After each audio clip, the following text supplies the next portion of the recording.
Lovey Mary by Alice Caldwell Rice. Author of Mrs. Wiggs of the Cabbage Patch, 1903. To Cale Young Rice, who taught me the secret of plucking roses from a cabbage patch. Chapter 1. A cactus plant. 2. A runaway couple. 3. The hazy household. 4. An accident and an incident. V. The dawn of a romance. 6. The losing of Mr. Stubbins. 7. Neighborly advice. 8. A denominational garden. 9. Labor Day. X. A timely visit. 11. The Christmas play. 12. Reaction. 13. An honorable retreat. 14. The cactus blooms. Lovey Mary. Chapter 1. A cactus plant. For life, with all it yields of joy and woe, and hope and fear, is just our chance. So the prize of learning love, how love might be, hath been indeed, and is. Browning's A Death in the Desert.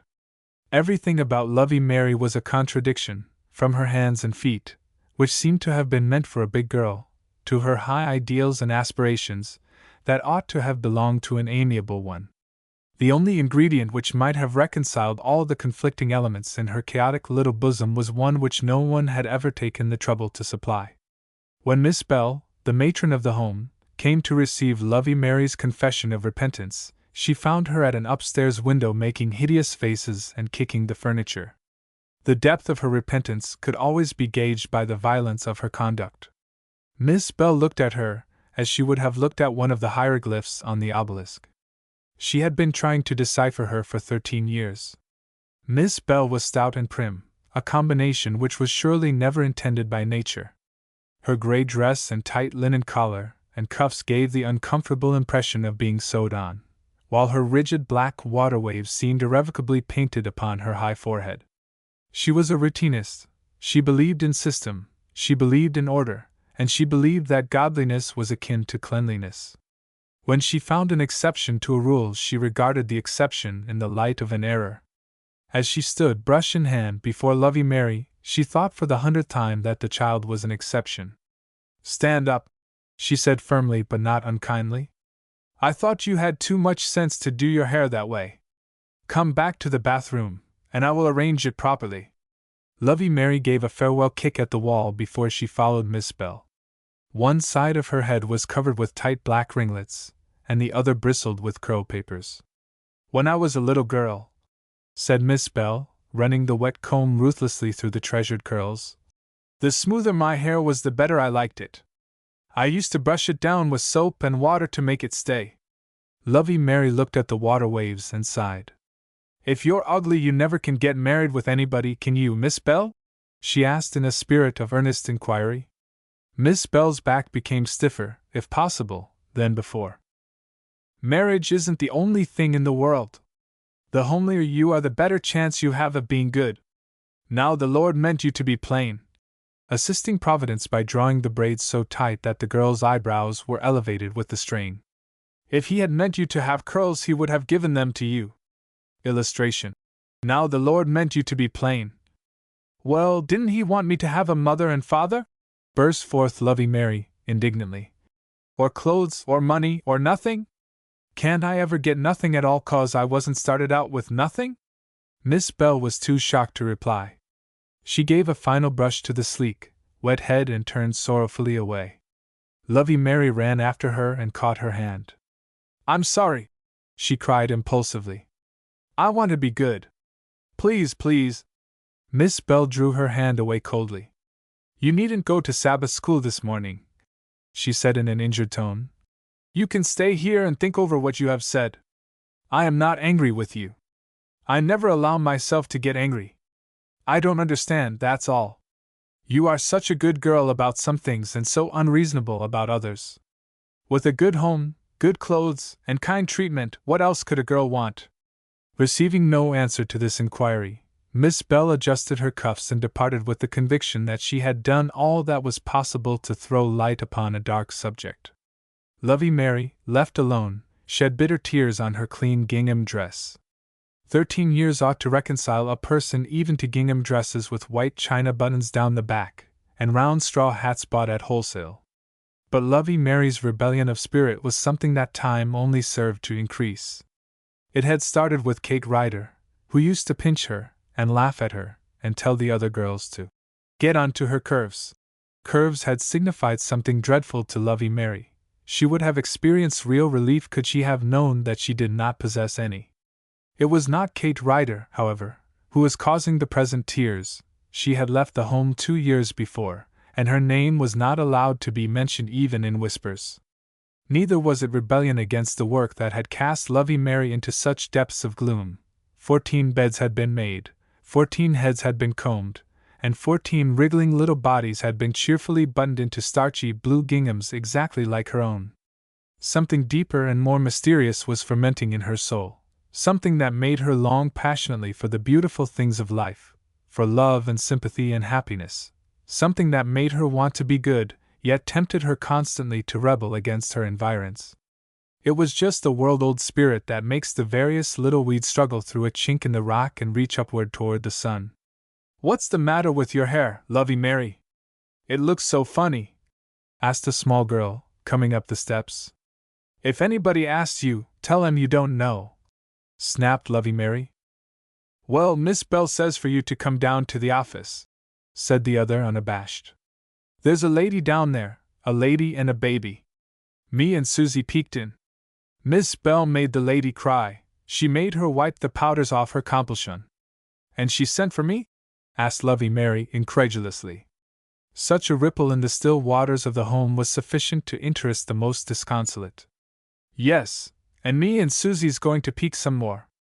Lovey Mary dried her tears and hurried down to the office. As she stood at the door, she heard a girl's excited voice protesting and begging, and Miss Bell's placid tones attempting to calm her. They paused as she entered.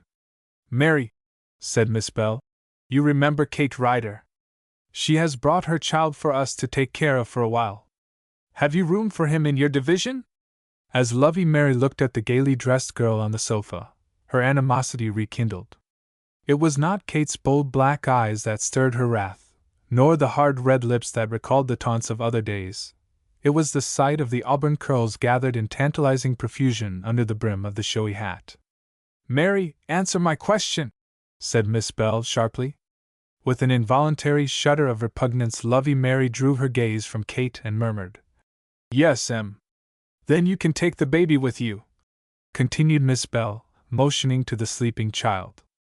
"But wait a moment. I think I will put Jenny at the head of your division and let you have entire charge of this little boy. He is only a year old, Kate tells me, so will need constant attention." Lovey Mary was about to protest, when Kate broke in. "Oh, say, Miss Bell, please get some other girl. Tommy never would like Lovey. He's just like me, if people ain't pretty, he don't have no use for 'em." "That will do, Kate," said Miss Bell coldly. "It is only pity for the child that makes me take him at all. You have forfeited all claim upon our sympathy or patience. Mary, take the baby upstairs and care for him until I come." Lovey Mary, hot with rebellion, picked him up and went out of the room. At the door she stumbled against 2 little girls who were listening at the keyhole. Upstairs in the long dormitory it was very quiet.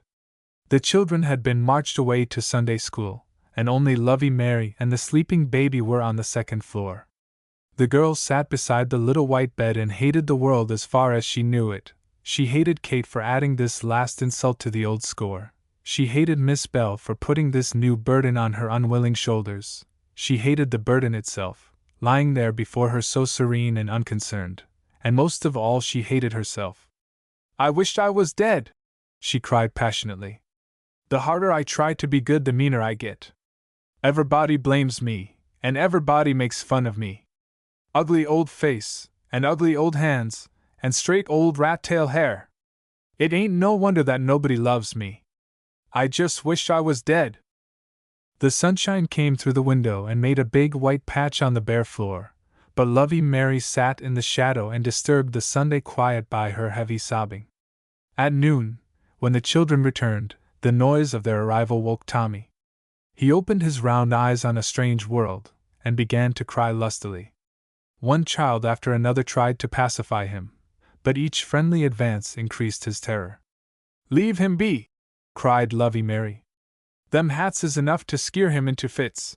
She picked him up, and with the knack born of experience soothed and comforted him. The baby hid his face on her shoulder and held her tight. She could feel the sobs that still shook the small body, and his tears were on her cheek. "Never mind," she said. "I ain't going to let 'em hurt you. I'm going to take care of you. Don't cry any more. Look!" She stretched forth her long, unshapely hand and made grotesque snatches at the sunshine that poured in through the window. Tommy hesitated and was lost. A smile struggled to the surface, then broke through the tears. "Look! He's laughing!" cried Lovey Mary, gleefully. "He's laughing 'cause I catched a sunbeam for him." Then she bent impulsively and kissed the little red lips so close to her own. Chapter 2: A Runaway Couple. Courage mounteth with occasion. For 2 years Lovey Mary cared for Tommy. She bathed him and dressed him, taught him to walk, and kissed his bumps to make them well. She sewed for him and nursed him by day, and slept with him in her tired arms at night. And Tommy, with the inscrutable philosophy of childhood, accepted his little foster mother and gave her his all. One bright June afternoon the two were romping in the home yard under the beech trees. Lovey Mary lay in the grass, while Tommy threw handfuls of leaves in her face, laughing with delight at her grimaces. Presently the gate clicked, and someone came toward them. "Good land! Is that my kid?" said a woman's voice. "Come here, Tom, and kiss your mother." Lovey Mary, sitting up, found Kate Ryder, in frills and ribbons, looking with surprise at the sturdy child before her. Tommy objected violently to this sudden overture and declined positively to acknowledge the relationship.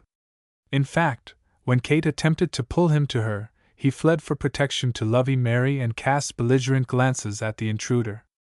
Kate laughed. "Oh, you needn't be so scary.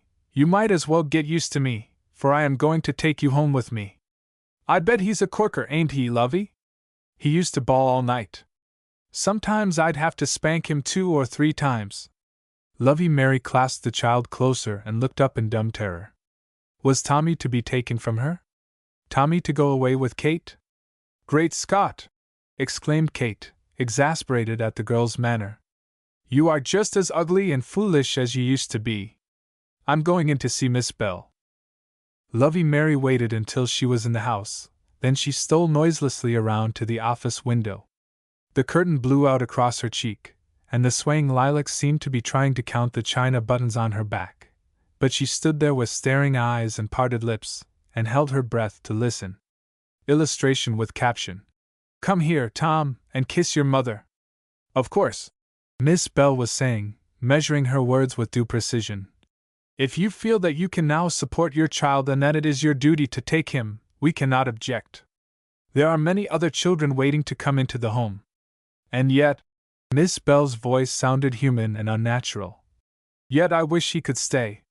Have you thought, Kate, of your responsibility toward him, Oh! Oof!" shrieked Tommy from the playground, in tones of distress. Lovey Mary left her point of vantage and rushed to the rescue. She found him emitting frenzied yells, while a tiny stream of blood trickled down his chin. "It was my little duck," he gasped as soon as he was able to speak. "I was tissin' him, and he bited me." At thought of the base ingratitude on the part of the duck, Tommy wailed anew.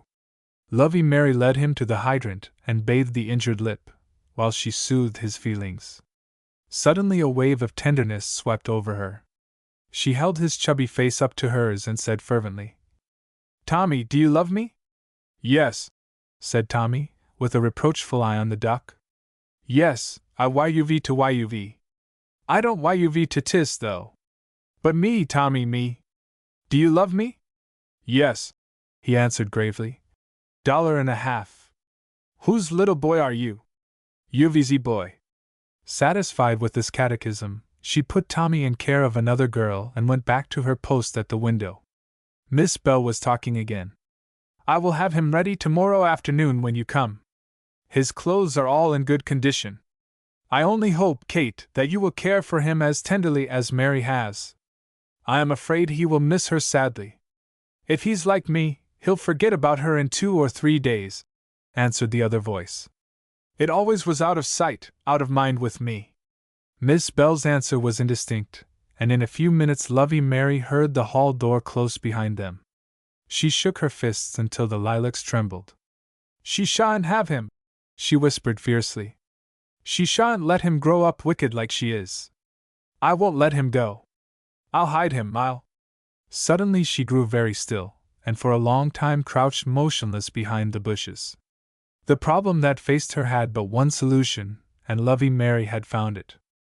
The next morning, when the sun climbed over the treetops and peered into the dormitory windows, he found that somebody else had made an early rise.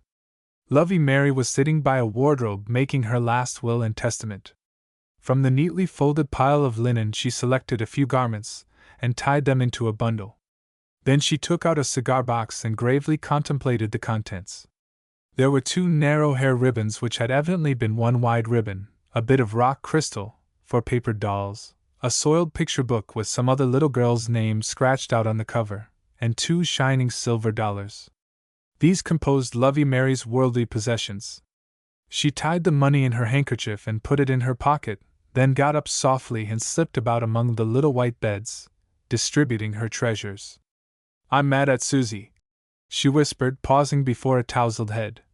I hate to give her the nicest thing I've got, but she's just crazy about picture books. The curious sun climbed yet a little higher and saw Lovey Mary go back to her own bed, and rolling Tommy's clothes around her own bundle, gather the sleeping child in her arms and steal quietly out of the room. Then the sun got too high up in the heavens to watch little runaway orphan girls. Nobody saw her steal through the deserted playroom, down the clean bare steps, which she had helped to wear away, and out through the yard to the coal shed. Here she got the reluctant Tommy into his clothes, and tied on his little round straw hat, so absurdly like her own. Is we playin' Hi Spy, Yuvie? Asked the mystified youngster. Yes, Tommy, she whispered, and we are going a long way to hide. You are my little boy now, and you must love me better than anything in the world. Say it, Tommy, say, I love you better than anybody in the whole world. Will I det on de rollin' honor? Asked Tommy, thinking he was learning his golden text. But Lovey Mary had forgotten her question. She was taking a farewell look at the home, every nook and corner of which had suddenly grown dear. Already she seemed a thing apart, one having no right to its shelter and protection. She turned to where Tommy was playing with some sticks in the corner, and bidding him not to stir or speak until her return, she slipped back up the walk and into the kitchen. Swiftly and quietly she made a fire in the stove and filled the kettle with water. Then she looked about for something more she might do. On the table lay the grocery book with a pencil attached. She thought a moment, then wrote laboriously under the last order. Miss Bell, I will take care, Tommy, please don't be mad. Then she softly closed the door behind her. A few minutes later she lifted Tommy out of the low shed window, and hurried him down the alley and out into the early morning streets. At the corner they took a car, and Tommy knelt by the window and absorbed the sights with rapt attention. To him the adventure was beginning brilliantly. Even Lovey Mary experienced a sense of exhilaration when she paid their fare out of one of the silver dollars. She knew the conductor was impressed, because he said, You better watch Buddy's hat, ma'am. That, ma'am, pleased her profoundly.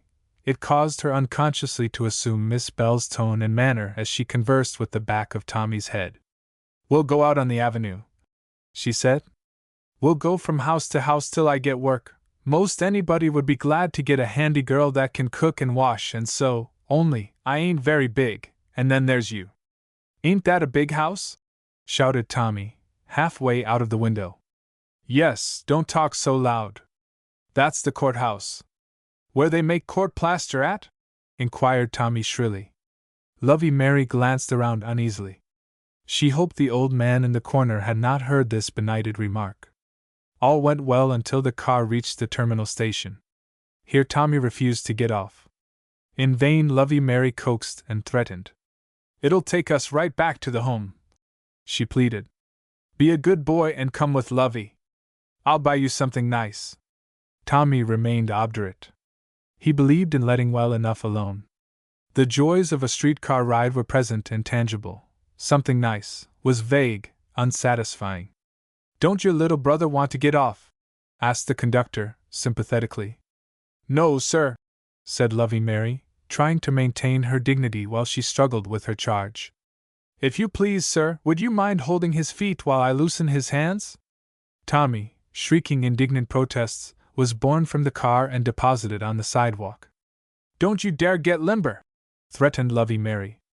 "If you do, I'll spank you right here on the street. Stand up! Straighten out your legs! Tommy! Do you hear me?" Tommy might have remained limp indefinitely had not a hurdy-gurdy opportunely arrived on the scene. It is true that he would go only in the direction of the music, but Lovey Mary was delighted to have him go at all. When at last they were headed for the avenue, Tommy caused another delay. "I want my ducky," he announced. The words brought consternation to Lovey Mary. She had fearfully anticipated them from the moment of leaving the home. "I'll buy you a 10-like duck," she said. "No, I want a sure-'nough ducky. I want mine." Lovey Mary was exasperated. "Well, you can have yours. I can't get it for you, and you might as well hush." His lips trembled, and 2 large tears rolled down his round cheeks. When he was injured, he was irresistible. Lovey Mary promptly surrendered. "Don't cry, baby boy. Love'll get you one some way." For some time the quest of the duck was fruitless. The stores they entered were wholesale houses for the most part, where men were rolling barrels about or stacking skins and hides on the sidewalk. "Do you know what sort of a store they sell ducks at?" asked Lovey Mary of a colored man who was sweeping out an office. "Ducks," repeated the Negro, grinning at the queerly dressed children in their round straw hats. "Name o' de Lord! What do you all want with ducks?" Lovey Mary explained. "Wouldn't a kitten do just as well?" he asked kindly. "I want my ducky," whined Tommy, showing signs of returning storm. "I don't see no way 'ceptin' gwine to de market. Efen you tek de CAH you kin ride plumb down dere." Recent experience had taught Lovey Mary to be wary of streetcars, so they walked. At the market they found some ducks. The desired objects were hanging in a bunch with their limp heads tied together. Further inquiry, however, discovered some live ones in a coop. "They're all mama ducks," objected Tommy. "I want a baby ducky. I want my little ducky."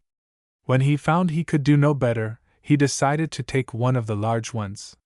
Then he said he was hungry, so he and Mary took turn about holding it while the other ate Paman's pickle and Wienerwurst. It was 2 o'clock by the time they reached the avenue, and by 4 they were footsore and weary, but they trudged bravely along from house to house asking for work. As dusk came on, the houses, which a few squares back had been tall and imposing, seemed to be getting smaller and more insignificant. Lovey Mary felt secure as long as she was on the avenue. She did not know that the avenue extended for many miles and that she had reached the frayed and ragged end of it. She and Tommy passed under a bridge, and after that the houses all seemed to behave queerly. Some faced one way, some another, and crisscrossed between them, in front of them, and behind them ran a network of railroad tracks. "What's the name of this street?" asked Lovey Mary of a small, bare-footed girl. "'T ain't no street," answered the little girl, gazing with undisguised amazement at the strange-looking couple. "This here is the cabbage patch." Illustration. "'T ain't no street, this here is the cabbage patch." Chapter 3 The Hazy Household. Here sovereign dirt erects her sable throne, the house, the host, the hostess all her own. Miss Hazy was the submerged tenth of the cabbage patch. The submersion was mainly one of dirt and disorder, but Miss Hazy was such a meek, inefficient little body that the cabbage patch withheld its blame and patiently tried to furnish a prop for the clinging vine. Miss Hazy, it is true, had Chris, but Chris was unstable, not only because he had lost one leg, but also because he was the wildest, noisiest, most thoughtless youngster that ever shied a rock at a lamppost. Miss Hazy had raised Chris, and the neighbors had raised Miss Hazy. When Lovey Mary stumbled over the hazy threshold with the sleeping Tommy and the duck in her arms, Miss Hazy fluttered about in dismay. She pushed the flour sifter farther over on the bed and made a place for Tommy. Then she got a chair for the exhausted girl and hovered about her with little chirps of consternation. "Dear sakes! You're done tuckered out, ain't you? You and the baby got losted? Ain't that too bad? Must I make you some tea? Only there ain't no fire in the stove. Dear me! Whatever will I do? Just wait a minute, I'll have to go ask Miss Wiggs." In a few minutes Miss Hazy returned. With her was a bright-faced little woman whose smile seemed to thaw out the frozen places in Lovey Mary's heart and make her burst into tears on the motherly bosom. "There now, there," said Mrs. Wiggs, hugging the girl up close and patting her on the back. "There ain't no hole so deep can't somebody pull you out. And here's me and Miss Hazy just waiting to give you a hist." There was something so heartsome in her manner that Lovey Mary dried her eyes and attempted to explain. "I'm trying to get a place," she began. "But nobody wants to take Tommy too. I can't carry him any further, and I don't know where to go, and it's most night." Again the sobs choked her. "Law see," said Mrs. Wiggs. "Don't you let that worry you. I can't take you home, 'cause Asia and Australia and Europany are sleepin' in one bed as it is. But you can get right in here with Miss Hazy, can't she, Miss Hazy?" The hostess, to whom Mrs. Wiggs was an oracle, acquiesced heartily. "All right, that's fixed. Now I'll go home and send you all over some nice, hot supper by Billy, and tomorrow mornin' will be time enough to think things out." Lovey Mary, too exhausted to mind the dirt, ate her supper off a broken plate, then climbed over behind Tommy and the flour sifter, and was soon fast asleep. The business meeting next morning, to think things out, resulted satisfactorily. At first Mrs. Wiggs was inclined to ask questions and find out where the children came from, but when she saw Lovey Mary's evident distress and embarrassment, she accepted the statement that they were orphans and that the girl was seeking work in order to take care of herself and the boy. It had come to be an unwritten law in the cabbage patch that as few questions as possible should be asked of strangers. People had come there before who could not give clear accounts of themselves. "Now I'll tell you what I think'll be best," said Mrs. Wiggs, who enjoyed untangling snarls. "Asia can take Mary up to the factory with her tomorrow, and see if she can get her a job. I 'spect she kin, 'cause she stands right in with the lady boss.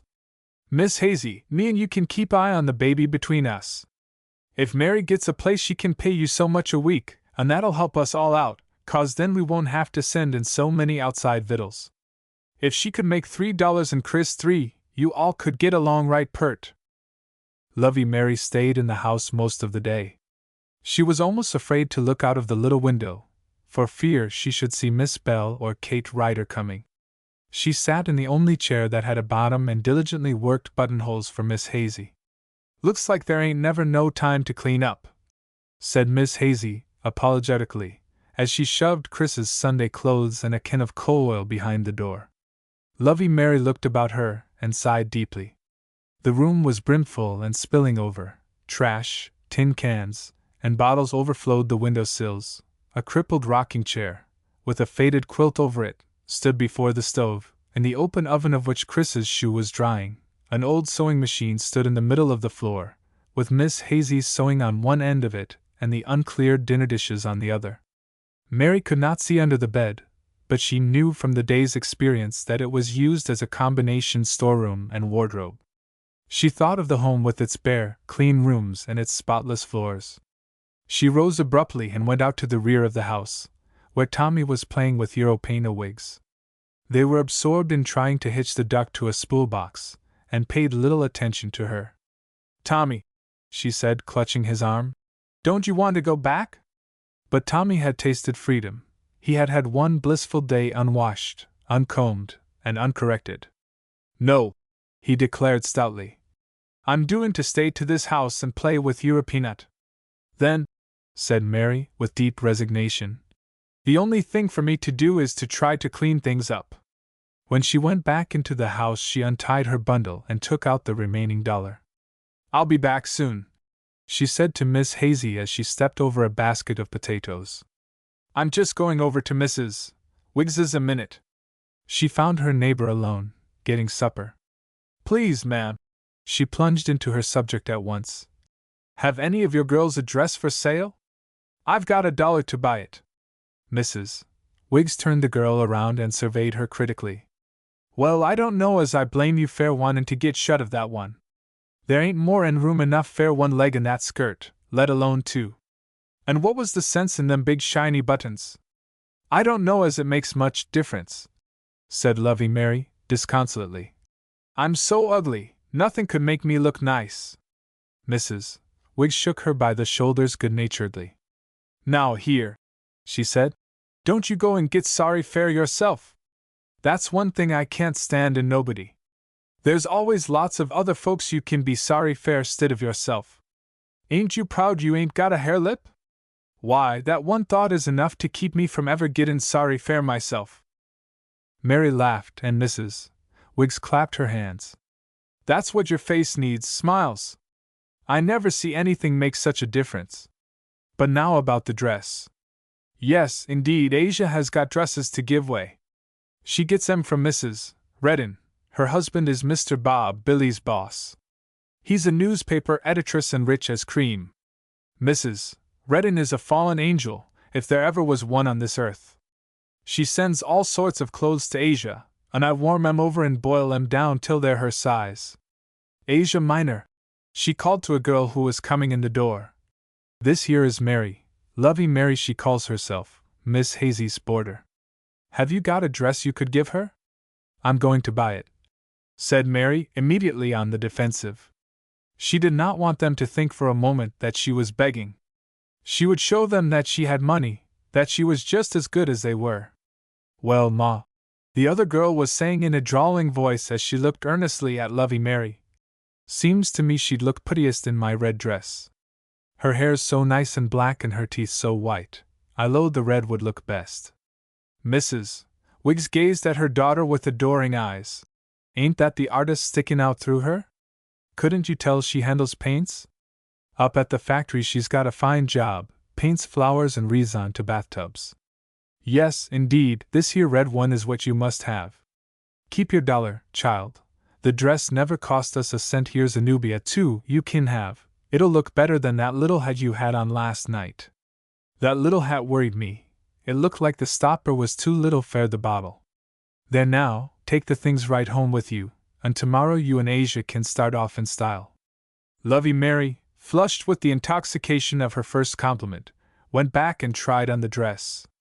Miss Hazy got so interested that she forgot to get supper. "You look so nice I never would 'a' knowed you in the world," she declared. "You don't look picked, like you did in that other dress." "That Wiggs girl said I looked nice in red," said Lovey Mary tentatively. "You do, too," said Miss Hazy. "It keeps you from looking so corpsey. I wish you'd do something with your hair, though. It puts me in mind of snakes in them long black plaits." All Lovey Mary needed was encouragement. She puffed her hair at the top and sides and tucked it up in the latest fashion. Tommy, coming in at the door, did not recognize her. She laughed delightedly. "Do I look so different?" "I should say you do," said Miss Hazy admiringly as she spread a newspaper for a tablecloth. "I never seen no one answer to primpin' like you do." Illustration. She puffed her hair at the top and sides. When it was quite dark, Lovey Mary rolled something in a bundle and crept out of the house. After glancing cautiously up and down the track, she made her way to the pond on the commons and dropped her bundle into the shallow water. Next day, when Mrs. Schultz's goat died of convulsions, nobody knew it was due to the china buttons on Lovey Mary's gingham dress. Chapter 4: An Accident and an Incident. Our deeds still travel with us from afar, and what we have been makes us what we are. Through the assistance of Asia Wiggs, Lovey Mary secured pleasant and profitable work at the factory, but her mind was not at peace.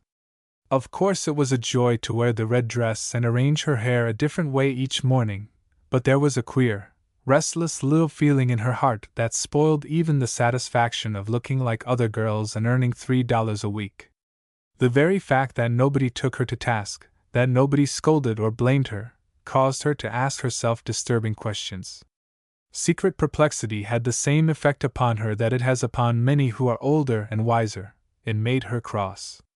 2 days after she started to work, Asia, coming down from the decorating room for lunch, found her in fiery dispute with a red-haired girl. There had been an accident in front of the factory, and the details were under discussion. "Well, I know all about it," declared the red-haired girl, excitedly. "'Cause my sister was the first one that got to her." "Is your sister a nigger named Jim Brown?" asked Lovey Mary, derisively. "Everybody says he was the first one got there." "Was there blood on her head?" asked Asia, trying to stem the tide of argument. Yes, indeed, said the first speaker. On her head and on her hands, too. I hanged on the steps when they was puttin' her in the ambulance wagon, and she never knowed a bloomin' thing. Why didn't you go on with them to the hospital? Asked Lovey Mary. I don't see how the doctors could get along without you. Oh, you're just mad 'cause you didn't see her. She was awful pretty. Had on a black hat with a white feather in it, but it got in the mud. They say she had a letter in her pocket with her name on it. I thought maybe she come to long enough to tell you her name, teased her tormentor. Well, I do know it, smarty, retorted the other sharply. It's Miss Kate Ryder.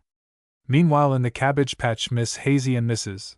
Wiggs were holding a consultation over the fence. She come over to my house first, Mrs. Wiggs was saying, dramatically illustrating her remarks with 2 tin cans. This is me here, and I looks up and seen the old lady standin' over there. She put me in mind of a graven image. She had on a sorter grey mornin', didn't she, Miss Hazy? Yes, that was the way it struck me. Bein' grey, I lowed it was fair someone she didn't keer fair particular. And gents' cuffs, continued Mrs. Wiggs.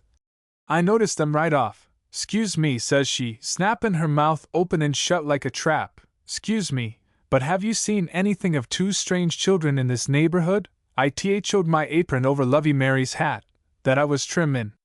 I wasn't goin' to tell till I found out what that widder woman was after. But before I was called upon to answer, Tommy come tearin' round the house chasin' Cusmodel. Who? Cusmodel, the duck. I named it this mornin'. Well, when the lady seen Tommy she started up, then she set down agin, holdin' her skirts up all the time to keep from techin' the floor. How'd they get here? She asked, so relieved like that I thought she must be kin to So I up and told her all I knew. I told her if she wanted to find out anything about us she could ask Mrs. Redden over at Terrace Park. Mrs. Robert Redden, says she, lookin' dumbfounded. Yes, says I, the finest lady, rich or poor, in Kentucky unless it's her husband. Then she went on and asked me goin' on 100 questions about all of us and all of you all, and about the factory. She even asked me where we got our water at, and if you kept your house healthy.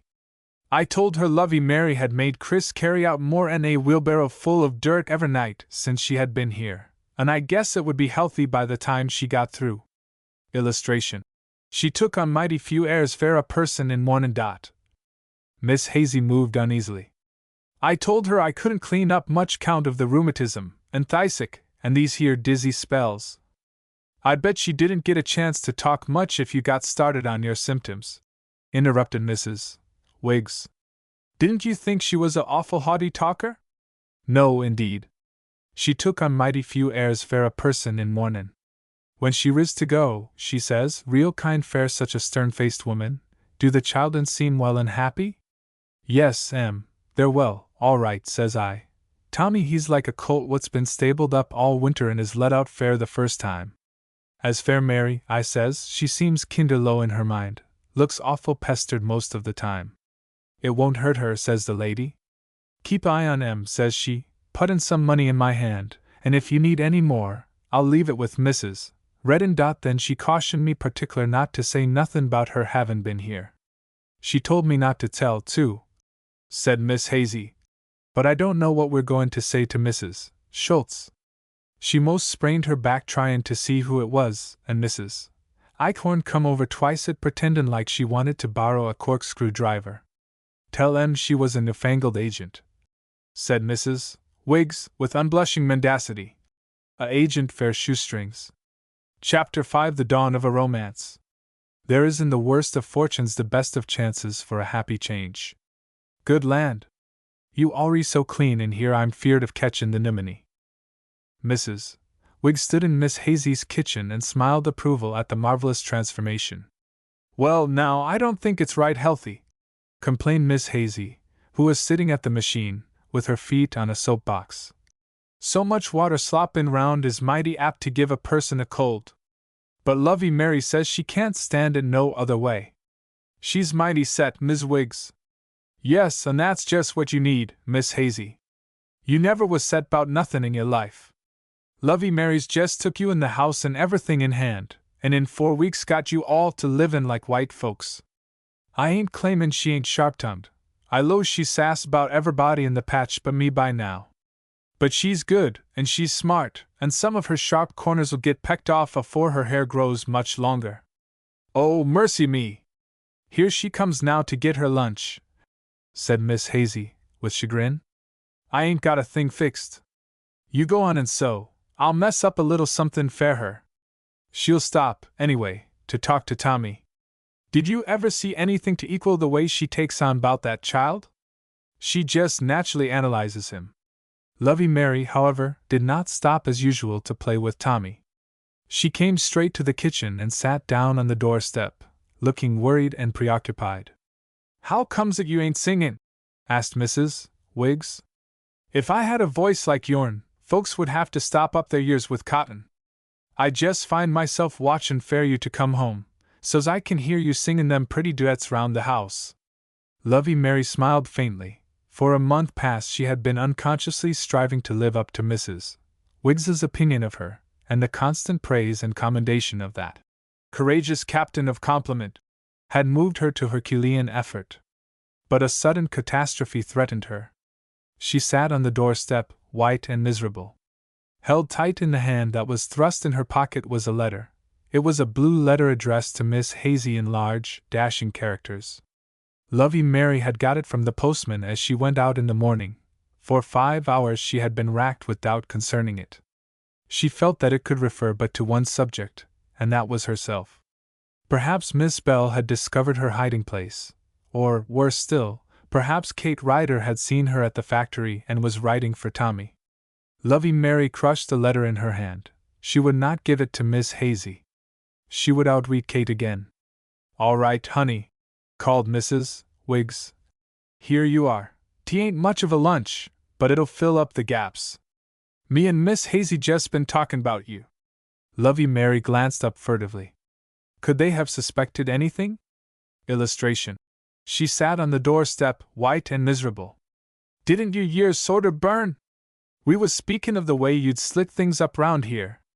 I was sayin' even if you was a sorter repeatin' rifle when it come to answerin' back, you was a good, nice girl." Lovey Mary smoothed out the crumpled letter in her pocket. "I'm 'fraid I ain't as good as you make me out," she said despondently. "Oh, yes, she is," said Miss Hazy, with unusual animation. "She's a raw good girl, when she ain't sassy." This unexpected praise was too much for Lovey Mary. She snatched the letter from her pocket and threw it on the table, not daring to trust her good impulse to last beyond the minute. "Miss Marietta Hazy, South Avenue and Railroad Crossing," read Mrs. Wiggs in amazement. "Oh, surely it ain't got me on the back of it," cried Miss Hazy, rising hurriedly from the machine and peering over her glasses. "You open it, Miss Wiggs. I ain't got the nerve to." With chattering teeth and trembling hands Lovey Mary sat before her untasted food. She could hear Tommy's laughter through the open window, and the sound brought tears to her eyes. But Mrs. Wiggs's voice recalled her, and she nerved herself for the worst. "Miss Hazy." "Dear Mrs. Wiggs read from the large typewritten sheet before her, why not study the planets and the heavens therein? In casting your future, I find that thou wilt have an active and successful year for business, but beware of the law. You are prudent and amiable and have a lively imagination. You will have many enemies, but fear not, for in love you will be faithful and sincere, and are fitted well for married life." "They surely ain't mayin' me?" asked Miss Hazy, in great perturbation. "Yes, ma'am," said Mrs. Wiggs emphatically. "It's you, plain as day. Let's go on. Your star foretells you a great many lucky events. You are destined to a brilliant success, but you will have to earn it by good conduct. Let wise men lead you. Your mildness against the wretched will bring you the friendship of everybody. Enclosed you will find a spirit picture of your future partner. If you will send 25 cents with the enclosed card, which you will fill out, we will put you in direct correspondence with the gentleman, and the degree ordained by the planets will thus be fulfilled.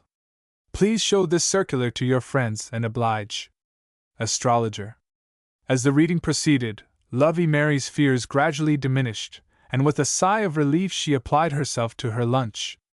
But if the letter had proved of no consequence to her, such was not the case with the two women standing at the window.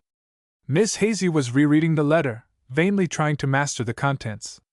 "Mary," she said, "get up and see if you can find my other pair of looking glasses. Seems like I can't get the sense of it." Mrs. Wiggs meanwhile was excitedly commenting on the charms of the spirit picture. "My, but he's sealish. Looks fair all the world like an insurance agent. Looks like he might be a little tall to his size, but I like statued men better and dumpy ones. I bet he's got a lot of nice manners. Ain't his smile pleasant?" Miss Hazy seized the small picture with trembling fingers. "I don't seem to get on to what it's all about, Miss Wiggs. Ain't they made a mistake or something?"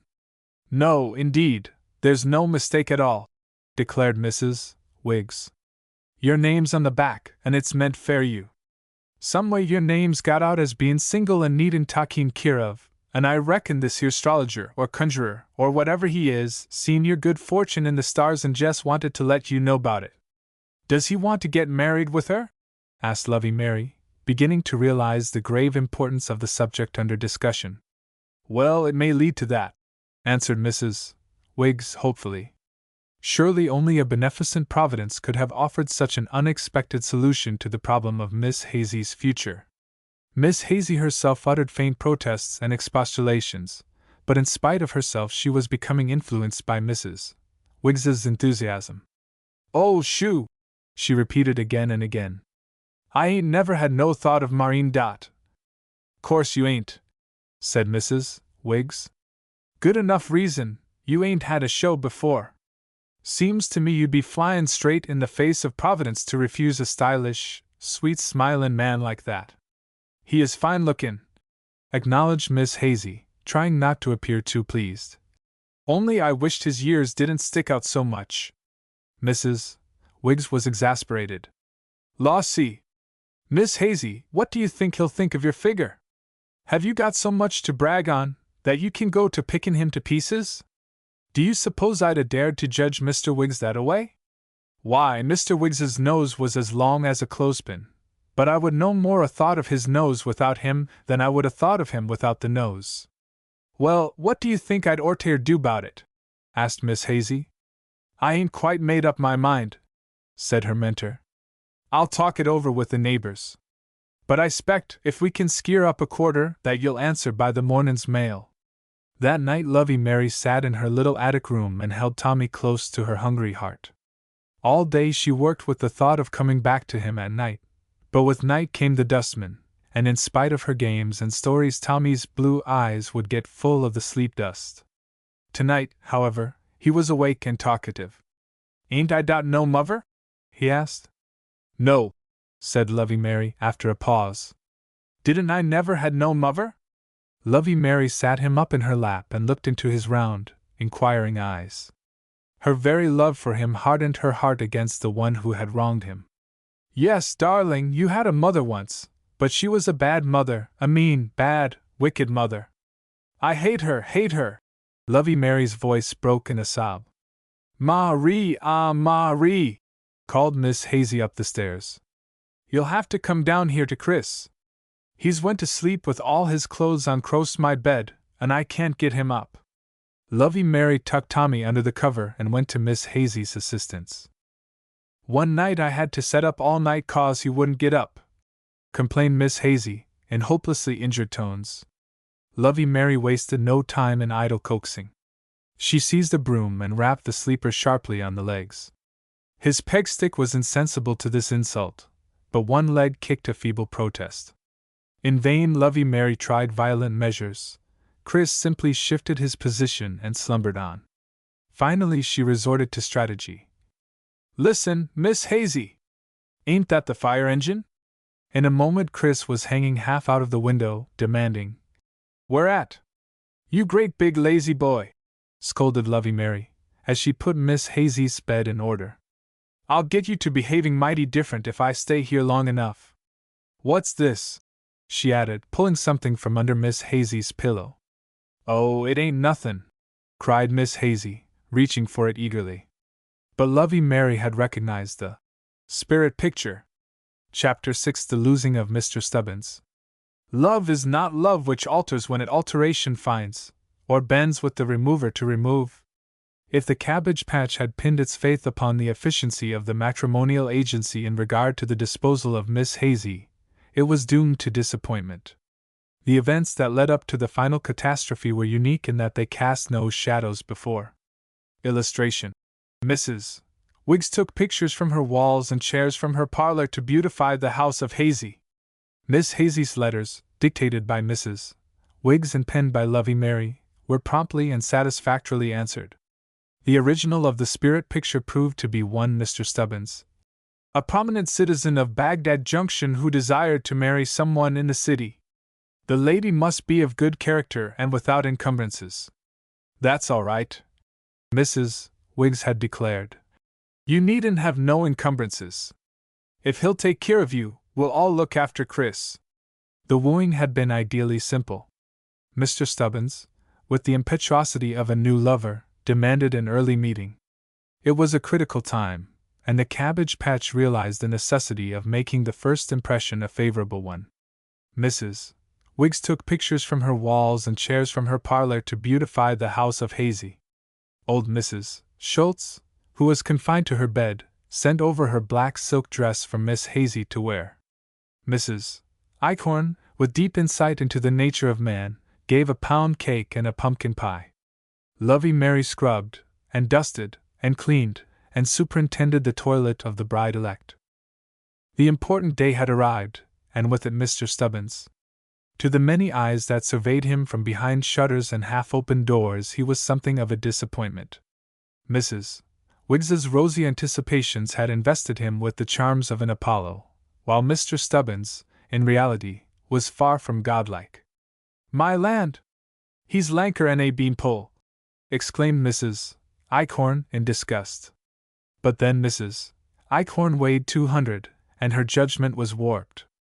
Taking everything into consideration, the prospects had been most flattering. Mr. Stubbins, sitting in Mrs. Wiggs's most comfortable chair, with a large slice of pumpkin pie in his hand, and with Miss Hazy opposite arrayed in Mrs. Schultz's black silk, had declared himself ready to marry at once. And Mrs. Wiggs, believing that a groom in the hand is worth two in the bush, promptly precipitated the courtship into a wedding. Illustration: Mr. Stubbins, sitting in Mrs. Wiggs's most comfortable chair, with a large slice of pumpkin pie in his hand. The affair proved the sensation of the hour, and Miss Hazy's husband was the cynosure of all eyes. For one brief week the honeymoon shed its beguiling light on the neighborhood, then it suffered a sudden and ignominious eclipse. The groom got drunk. Mary was clearing away the supper dishes when she was startled by a cry from Miss Hazy. "My sakes! Lovey Mary!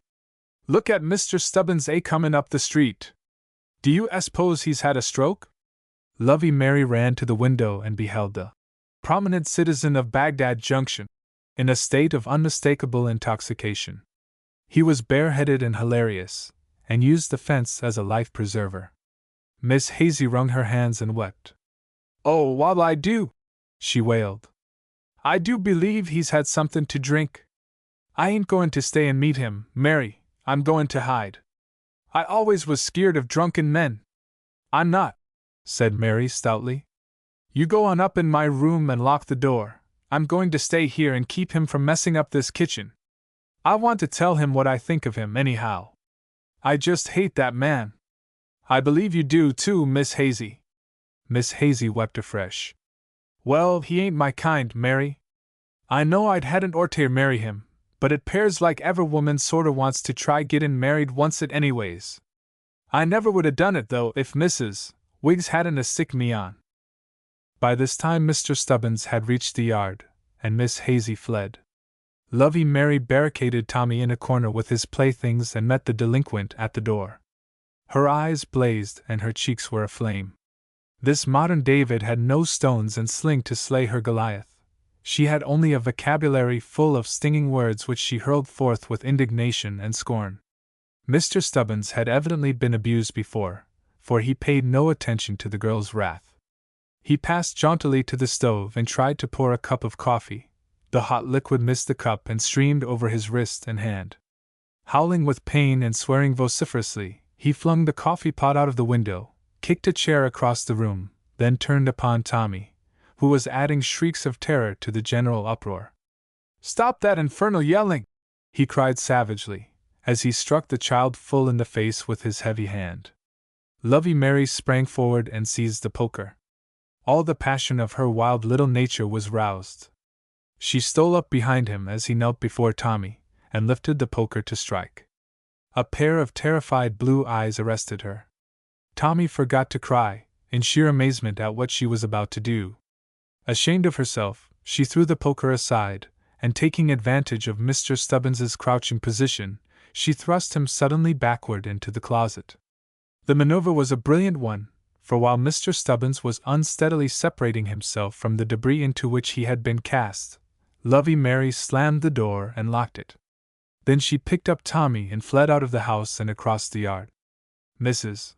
Wiggs was sitting on her back porch pretending to knit, but in truth absorbed in a wild game of tag which the children were having on the commons. "That's right," she was calling excitedly. "That's right, Chris Hazy. You can catch as good as any of 'em, even if you have got a peg stick." But when she caught sight of Mary's white, distressed face and Tommy's streaming eyes, she dropped her work and held out her arms. When Mary had finished her story, Mrs. Wiggs burst forth. "And to think I run her up agey in this! Ain't men deceivin'? Now I'd a risked Mr. Stubbins myself fair the skin. It's true he was a widower, and Ma Usterlay say, don't fool with widowers, grass nor sod, but Mr. Stubbins was so slick-tongued. He told me yesterday he had to take liquor sometime fair his war injury." "But Mrs. Wiggs, what must we do?" asked Lovey Mary, too absorbed in the present to be interested in the past. "Do? Why, we got to get Miss Hazy out of this here hole. It ain't no use consultin' her. I allays have said talkin' to Miss Hazy was like pullin' out bastin' threads. You jest take out what you put in. Me and you has got to think out a plan right here and now, then go to work and carry it out." "Couldn't we get the agency to take him back?" suggested Mary. "No, indeed, they couldn't afford to do that. Let me see. For 5 minutes Mrs. Wiggs rocked meditatively, soothing Tommy to sleep as she rocked. When she again spoke it was with inspiration. "I've got it. It looks sometime, Lovey Mary, as if I'd sorter caught some of Mr. Wiggs's brains in thinkin' things out. They ain't but one thing to do with Miss Hazy's husband, and we'll do it this very night." "What, Mrs. Wiggs? What is it?" asked Lovey Mary eagerly. "Why, to lose him, of course. We'll wait till Mr. Stubbins is dead asleep. You know men allays have to sleep off a jag like this. I've seen Mr. Wiggs, I've heard 'em say so many a time. Well, when Mr. Stubbins is sound asleep, you and me and Billy will drag him out to the railroad." Mrs. Wiggs's voice had sunk to a hoarse whisper, and her eyes looked fierce in the twilight. Lovey Mary shuddered. "You ain't going to let the train run over him, are you?" she asked. "Lor, child, I ain't assassinator. No, we'll wait till the midnight freight comes along, and when it stops fair water, we'll his Mr. Stubbins into one of them empty cars. The train goes way out west somewheres, and by the time Mr. Stubbins wakes up, he'll be so far away from home he won't have no money to get back." "What'll Miss Hazy say?" asked Mary, giggling in nervous excitement. "Miss Hazy ain't got a thing to do with it," replied Mrs. Wiggs conclusively. At midnight, by the dark of the moon, the unconscious groom was borne out of the Hazy cottage. Mrs. Wiggs carried his head, while Billy Wiggs and Mary and Asia and Chris officiated at his arms and legs. The bride surveyed the scene from the chinks of the upstairs shutters. Silently the little group waited until the lumbering freight train slowed up to take water, then with a concerted effort they lifted the heavy burden into an empty car. As they shrank back into the shadow, Billy whispered to Lovey Mary. "Say, what was that you put 'longside of him?" Mary looked shamefaced. "It was just a little lunch dinner," she said apologetically. "It seemed sorter mean to send him off without anything to eat." "Gee!" said Billy. "You're a cur'us girl." The engine whistled, and the train moved thunderously away, bearing an unconscious passenger, who, as far as the cabbage patch was concerned, was henceforth submerged in the darkness of oblivion. Chapter 7 Neighborly Advice. It's a poor business looking at the sun with a cloudy face. The long, hot summer days that followed were full of trials for Lovey Mary.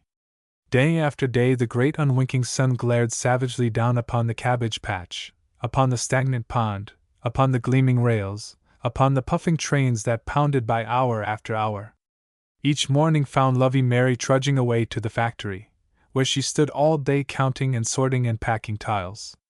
At night she climbed wearily to her little room under the roof, and tried to sleep with a wet cloth over her face to keep her from smelling the stifling car smoke. But it was not the heat and discomfort alone that made her cheeks thin and her eyes sad and listless. It was the burden on her conscience, which seemed to be growing heavier all the time. One morning Mrs. Wiggs took her to task for her gloomy countenance. They met at the pump, and while the former's bucket was being filled, Lovey Mary leaned against a lamp-post and waited in a dejected attitude. "What's the matter with you?" asked Mrs. Wiggs. "What you lookin' so wilted about?" Lovey Mary dug her shoe into the ground and said nothing. Many a time had she been tempted to pour forth her story to this friendly mentor, but the fear of discovery and her hatred of Kate deterred her. Mrs. Wiggs eyed her keenly. "Pesterin' about somethin'?" she asked. "Yes, said Lovey Mary in a low tone. "Somethin' that's already did?" "Yes, still lower. Did you think you was actin' fair the best?" The girl lifted a pair of honest gray eyes. "Yes, ma'am, I did." "I bet you did," said Mrs. Wiggs heartily. "You ain't got a deceivin' bone in your body. Now what you want to do is to brace up your sperrits. The decedent time was the time fair worryin'. You've did what you thought was best, now you want to stop thinkin' 'bout it. You don't want to go round turnin' folks' thoughts sour jest to look at you. Most girls that had white teeth like you would be smilin' to show 'em, if fair nothin' else." "I wished I was like you," said Lovey Mary. "Don't take it out in wishin'. If you want to be cheerful, just set your mind on it and do it. Can't none of us help what traits we start out in life with, but we can help what we end up with. When things first got to goin' wrong with me, I says, 'Oh Lord, whatever comes, keep me from gettin' sour.' It wasn't fair my own sake I asked it. Some people pairs to enjoyed bein' low-spirited. It was fair the children and Mr. Wiggs. Since then I've made it a practice to put all my worries down in the bottom of my heart, then set on the lid and smile." "But you think everybody's nice and good," complained Lovey Mary. "You never see all the meanness I do." "Don't I? I been watchin' old man Rothschild fair goin' on 11 year, tryin' to see some good in him, and I never found it till the other day when I seen him puttin' a splint on Cusmill's broken leg. He's the savagest man I know, yet he cared fair that duck as tender as a woman.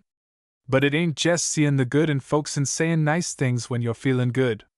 The way to get cheerful is to smile when you feel bad, to think about somebody else's headache when your own is most bustin', to keep on believin' the sun is shinin' when the clouds is thick enough to cut.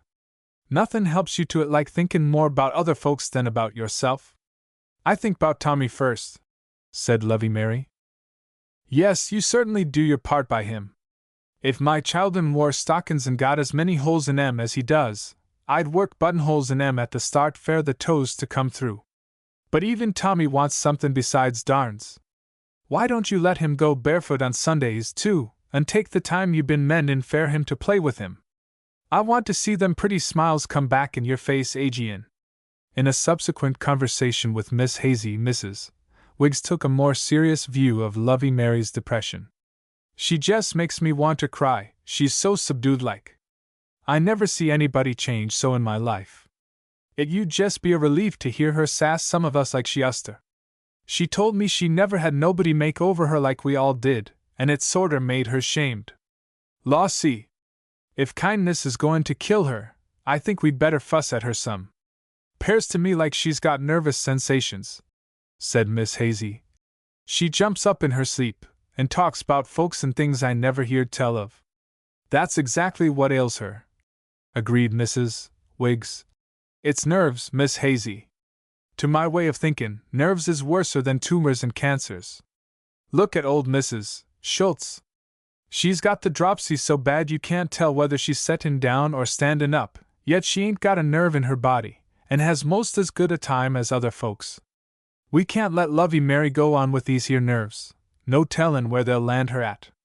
If it was just springtime, I'd give her sulphur and molasses and jest a leetle cream of tartar.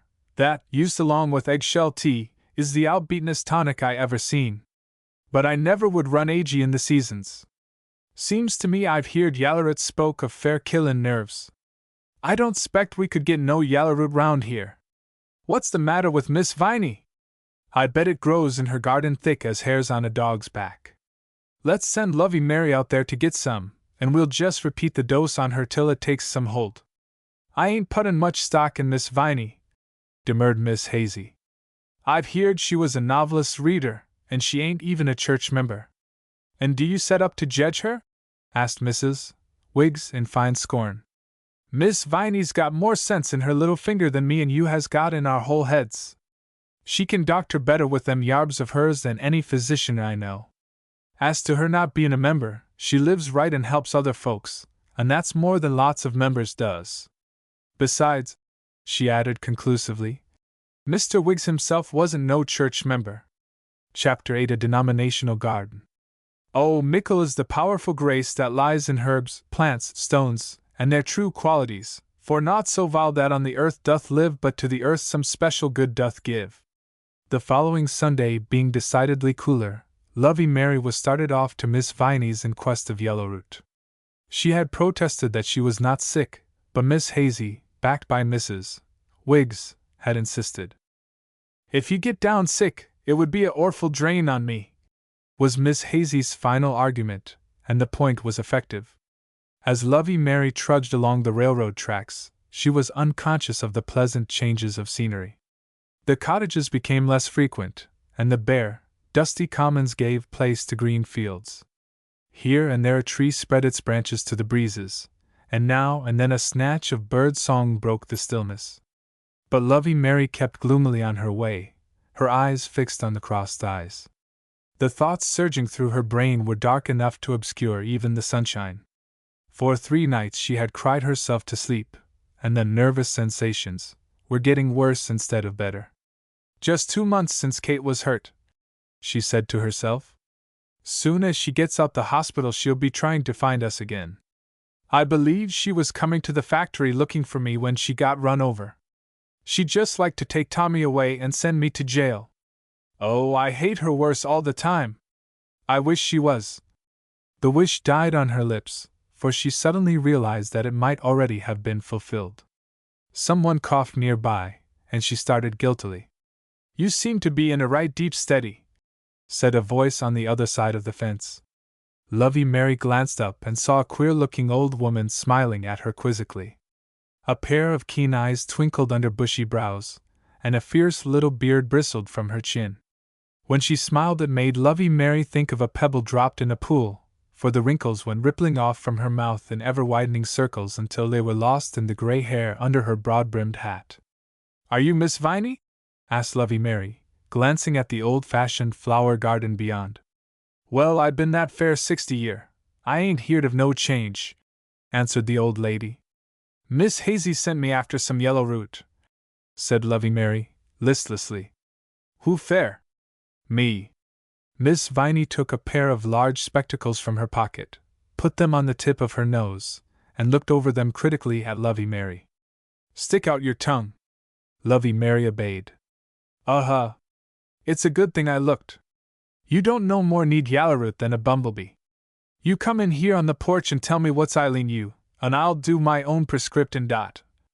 Lovey Mary followed her up the narrow path that ran between a mass of flowers. Snowy oleanders, yellow asters, and purple phlox crowded together in a space no larger than Miss Hazy's front yard. Lovey Mary forgot her troubles in sheer delight in seeing so many flowers together. Do you love 'em too? Asked Miss Viney, jerking her thumb over her shoulder. I guess I would if I had a chance. I never saw them growing out of doors like this. I always had to look at them through the store windows. Oh, law, don't talk to me 'bout caged-up flowers. I don't believe in shuttin' a flower up in a greenhouse any more and I believe in shuttin' myself up in one church. Lovey Mary remembered what Miss Hazy had told her of Miss Viney's pernicious religious views, and she tried to change the subject. But Miss Viney was started upon a favorite theme and was not to be diverted. This here is a denominational garden, and I got every congregation I ever heerd of planted in it. I ain't got no favorite bed. I keer fair 'em all jes' alike.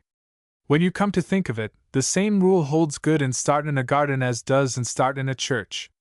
You first got to steady what sort of soil you goin' to work with, then you have to sum up all the things you have to fight against. Next you choose what flowers are going to hold the best places. That's a mighty important question in churches too, ain't it?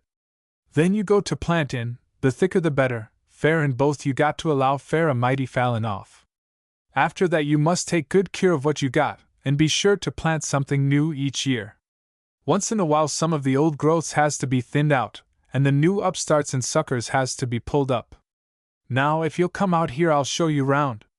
She started down the path, and Lovey Mary, somewhat overwhelmed by this oration, followed obediently. These here are the Baptists, said Miss Viney, waving her hand toward a bed of heliotrope and flags. They want lots of water, like to be wet clean through. They sorter set off to theyselves and tend to their own business, don't care much 'bout minglin' with the other flowers.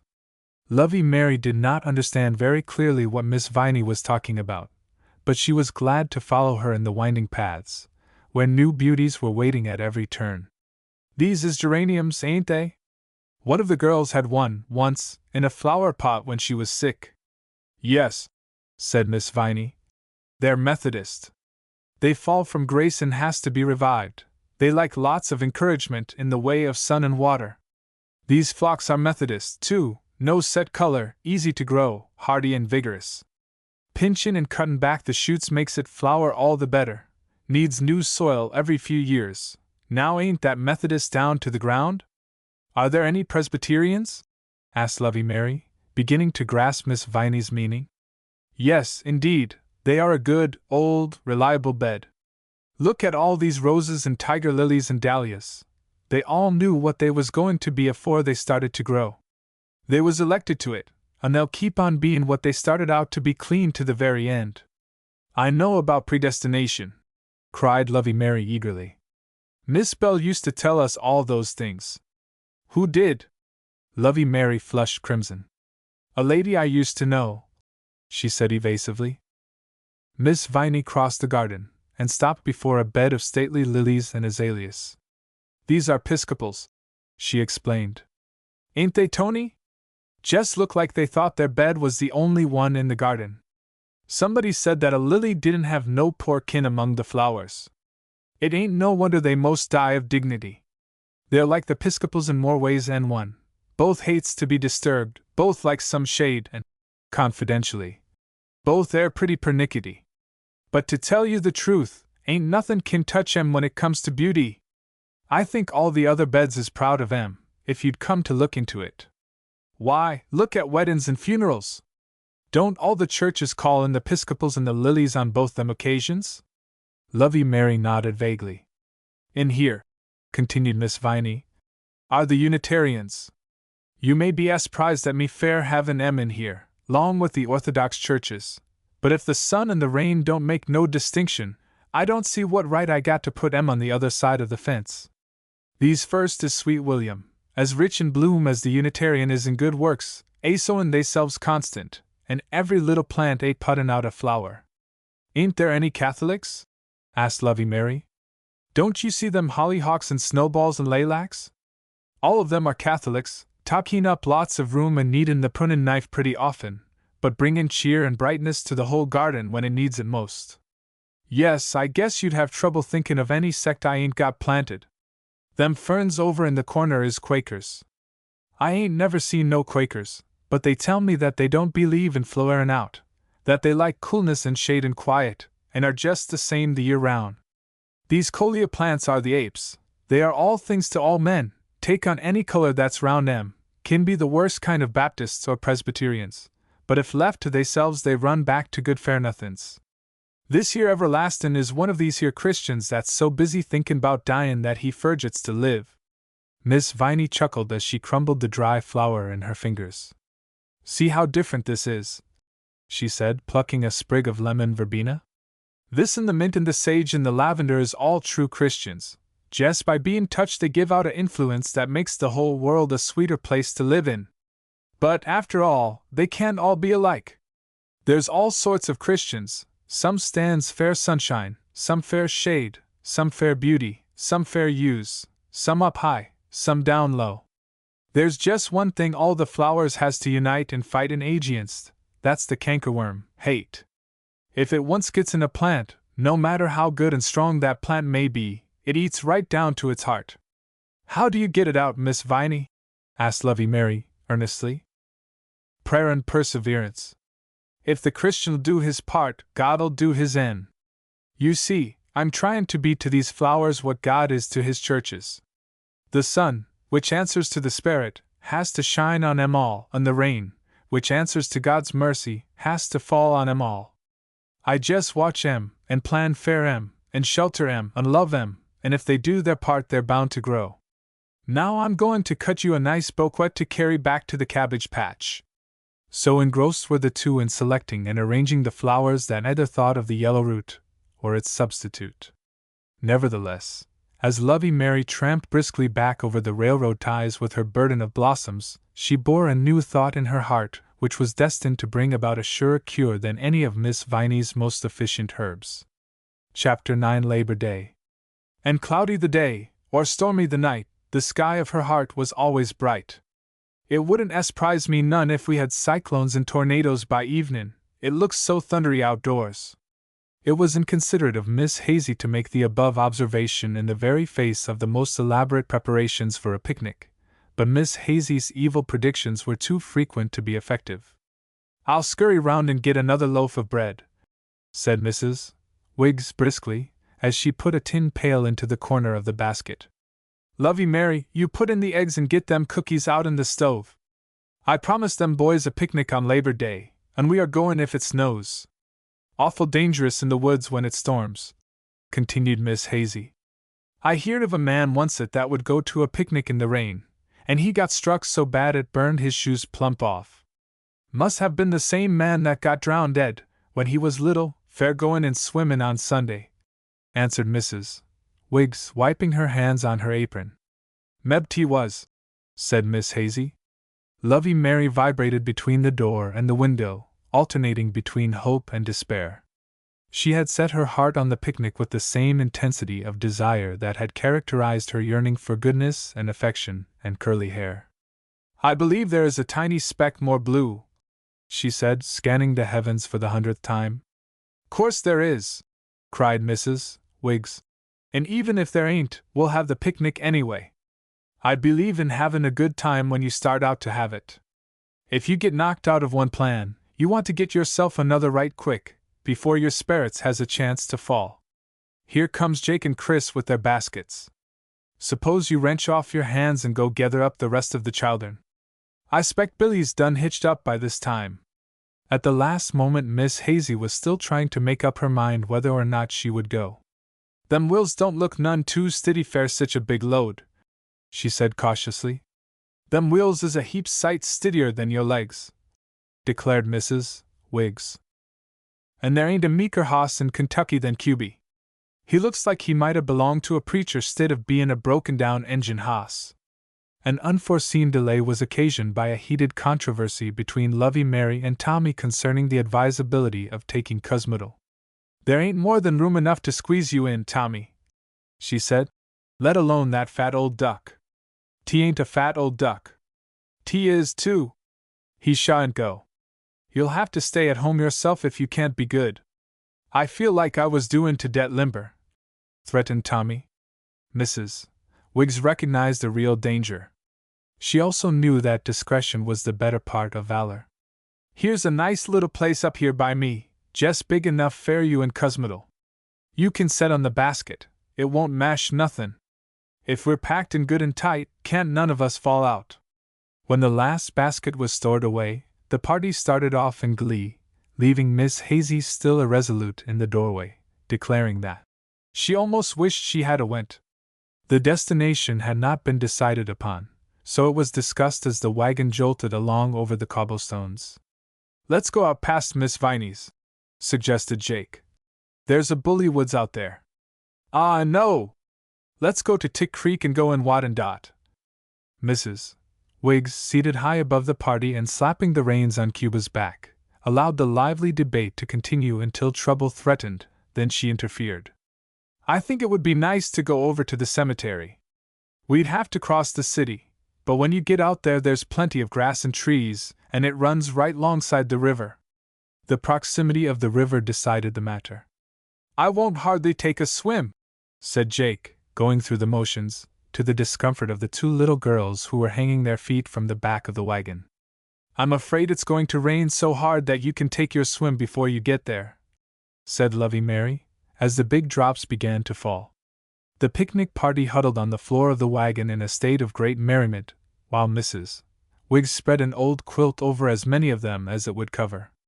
"'T ain't nothin' but a summer shower," she said, holding her head on one side to keep the rain from driving in her face.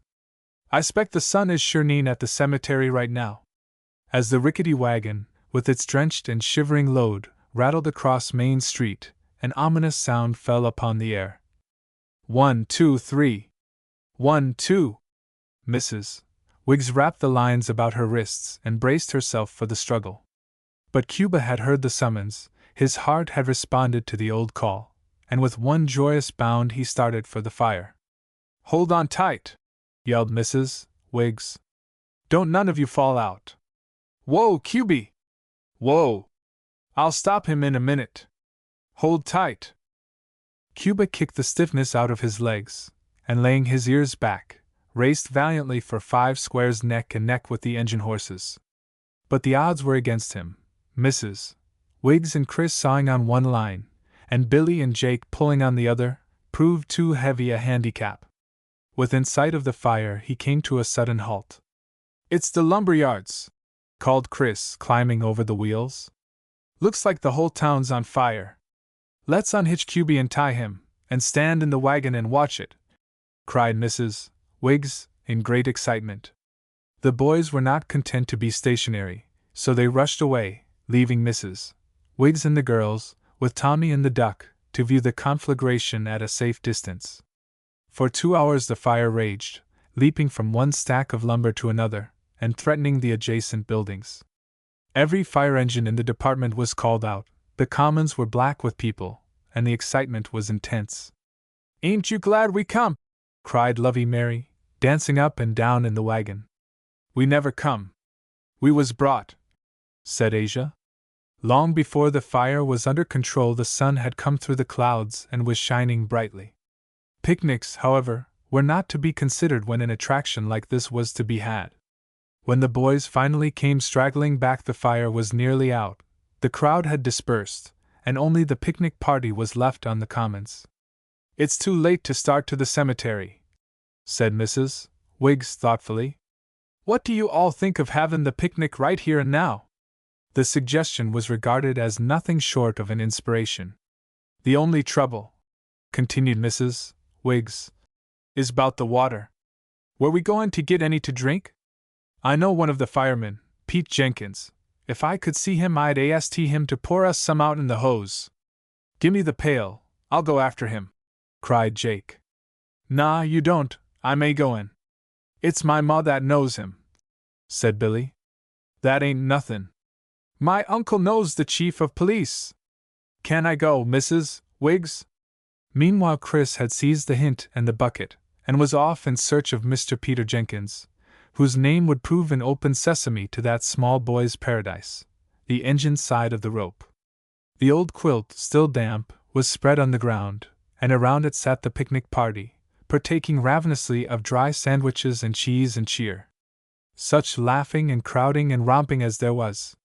Jake gave correct imitations of everybody in the cabbage patch, Chris did some marvelous stunts with his wooden leg, and Lovey Mary sang every funny song that she knew.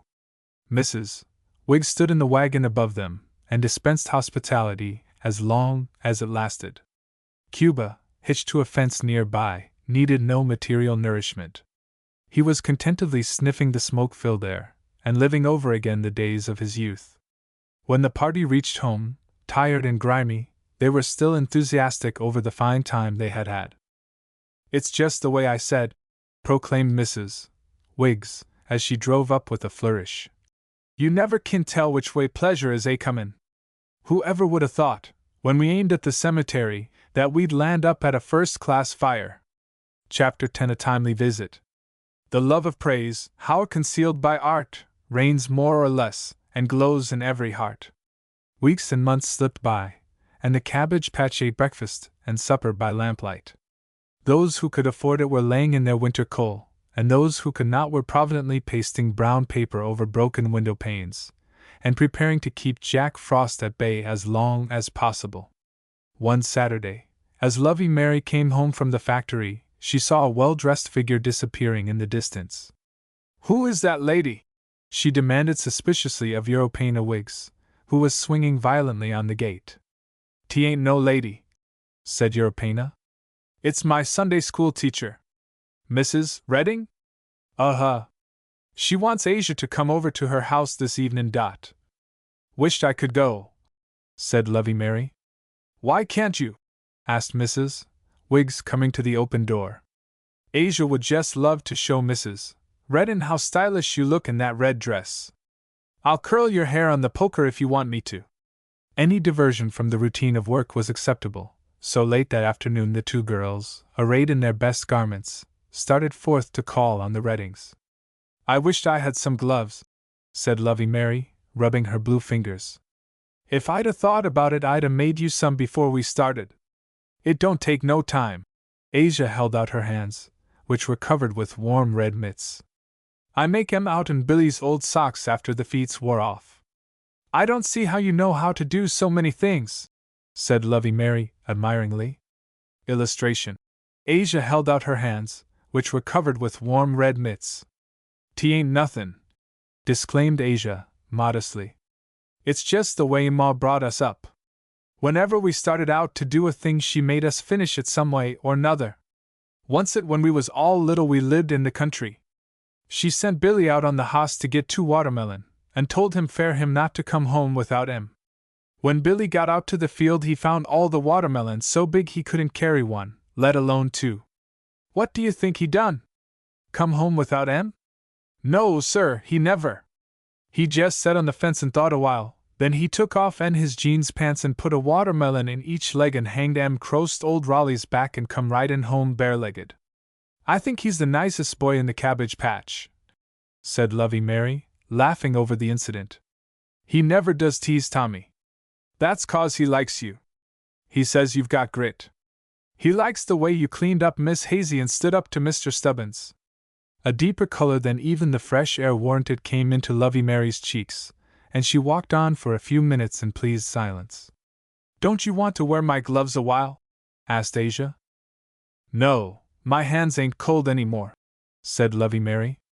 As they turned into Terrace Park, with its beautiful grounds, its fountains and statuary, Asia stopped to explain. "Just rich folks live over here. That there is the Reddins' house, the big white one where them curbstone ladies are in the yard. I wished you could get a peek in the parlor. They've got chairs made out o' real gold, and strandeliers that look like icicles all hitched together." "Do they set on the gold chairs?" "No, indeed, the legs is too wobbly fair that. I reckon they're jest to show how rich they are. This here is where the carriage drives in. Their hired man wears a high-style hat, and a fur cape just like Mrs. Reddin's. I 'spect they have turkey every day, don't they, Asia?" Before Asia's veracity was tested to the limit, the girls were startled by the sudden appearance of an excited housemaid at the side door. "Simmons! Simmons!" she screamed. "Oh, where is that man? I'll have to go for somebody myself." And without noticing the girls, she ran hastily down the driveway. Asia, whose calmness was seldom ruffled, led the way into the entry. "That's the butter's pantry," she said, jerking her thumb over her shoulder. "Don't they keep nothing in it but butter?" gasped Lovey Mary. "Reckon not. They've got a great big box jest fair ice, not another thing goes in it. Another maid ran down the steps, calling Simmons. Asia, a frequent visitor at the house, made her way unconcernedly up to the nursery. On the second floor there was great confusion. The telephone was ringing, servants were hurrying to and fro. "He'll choke to death before the doctor gets here," they heard the nurse say as she ran through the hall. From the open nursery door they could hear the painful gasps and coughs of a child in great distress. Asia paused on the landing, but Lovey Mary darted forward. The mother instinct, ever strong within her, had responded instantly to the need of the child. In the long, dainty room full of beautiful things, she only saw the terrified baby on his mother's lap, his face purple, his eyes distended, as he fought for his breath. Illustration. Master Robert Redding was right side up again, sobbing himself quiet in Lovey Mary's arms. Without a word she sprang forward, and grasping the child by his feet, held him at arm's length and shook him violently. Mrs. Redding screamed, and the nurse, who was rushing in with hot milk, dropped the cup in horror. But a tiny piece of hard candy lay on the floor, and Master Robert Redding was right side up again, sobbing himself quiet in Lovey Mary's arms. After the excitement had subsided, and 2 doctors and Mr. Redding had arrived breathless upon the scene, Mrs. Redding, for the 10th time, lavished her gratitude upon Lovey Mary.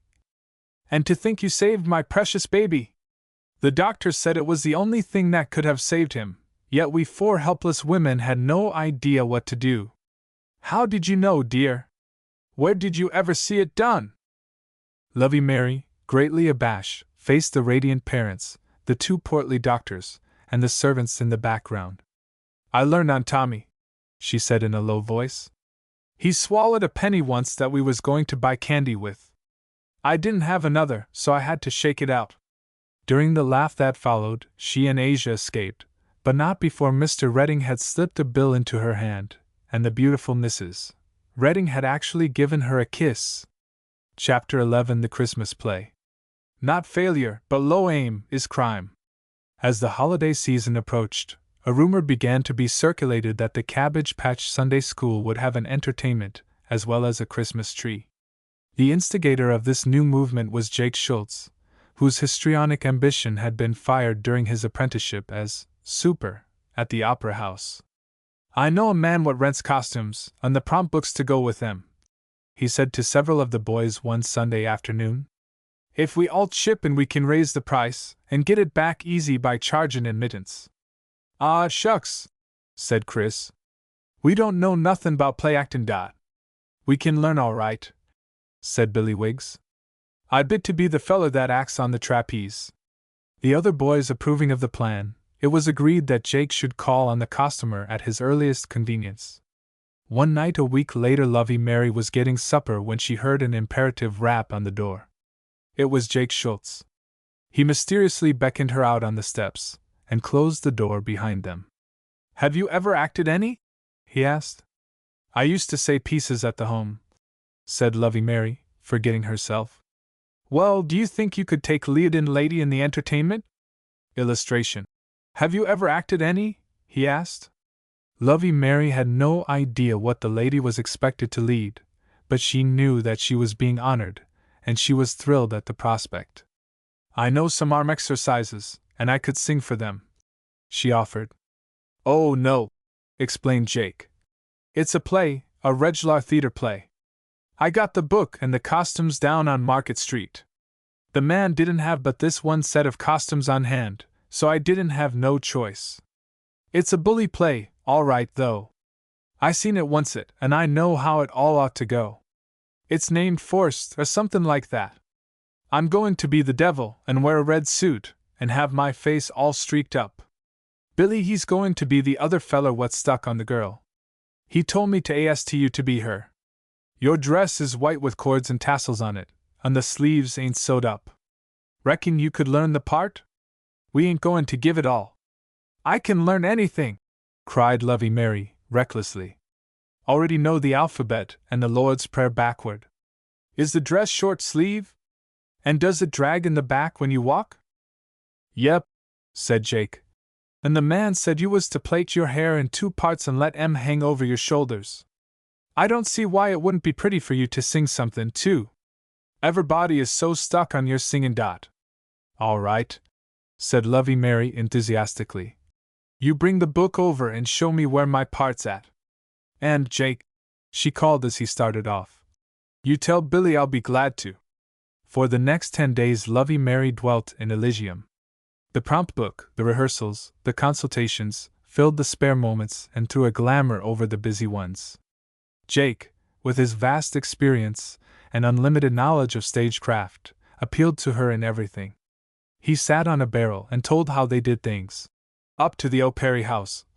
And Lovey Mary, seizing his suggestions with burning zeal, refitted the costumes, constructed scenery, hammered her own nails as well as the iron ones, and finally succeeded in putting into practice his rather vague theories.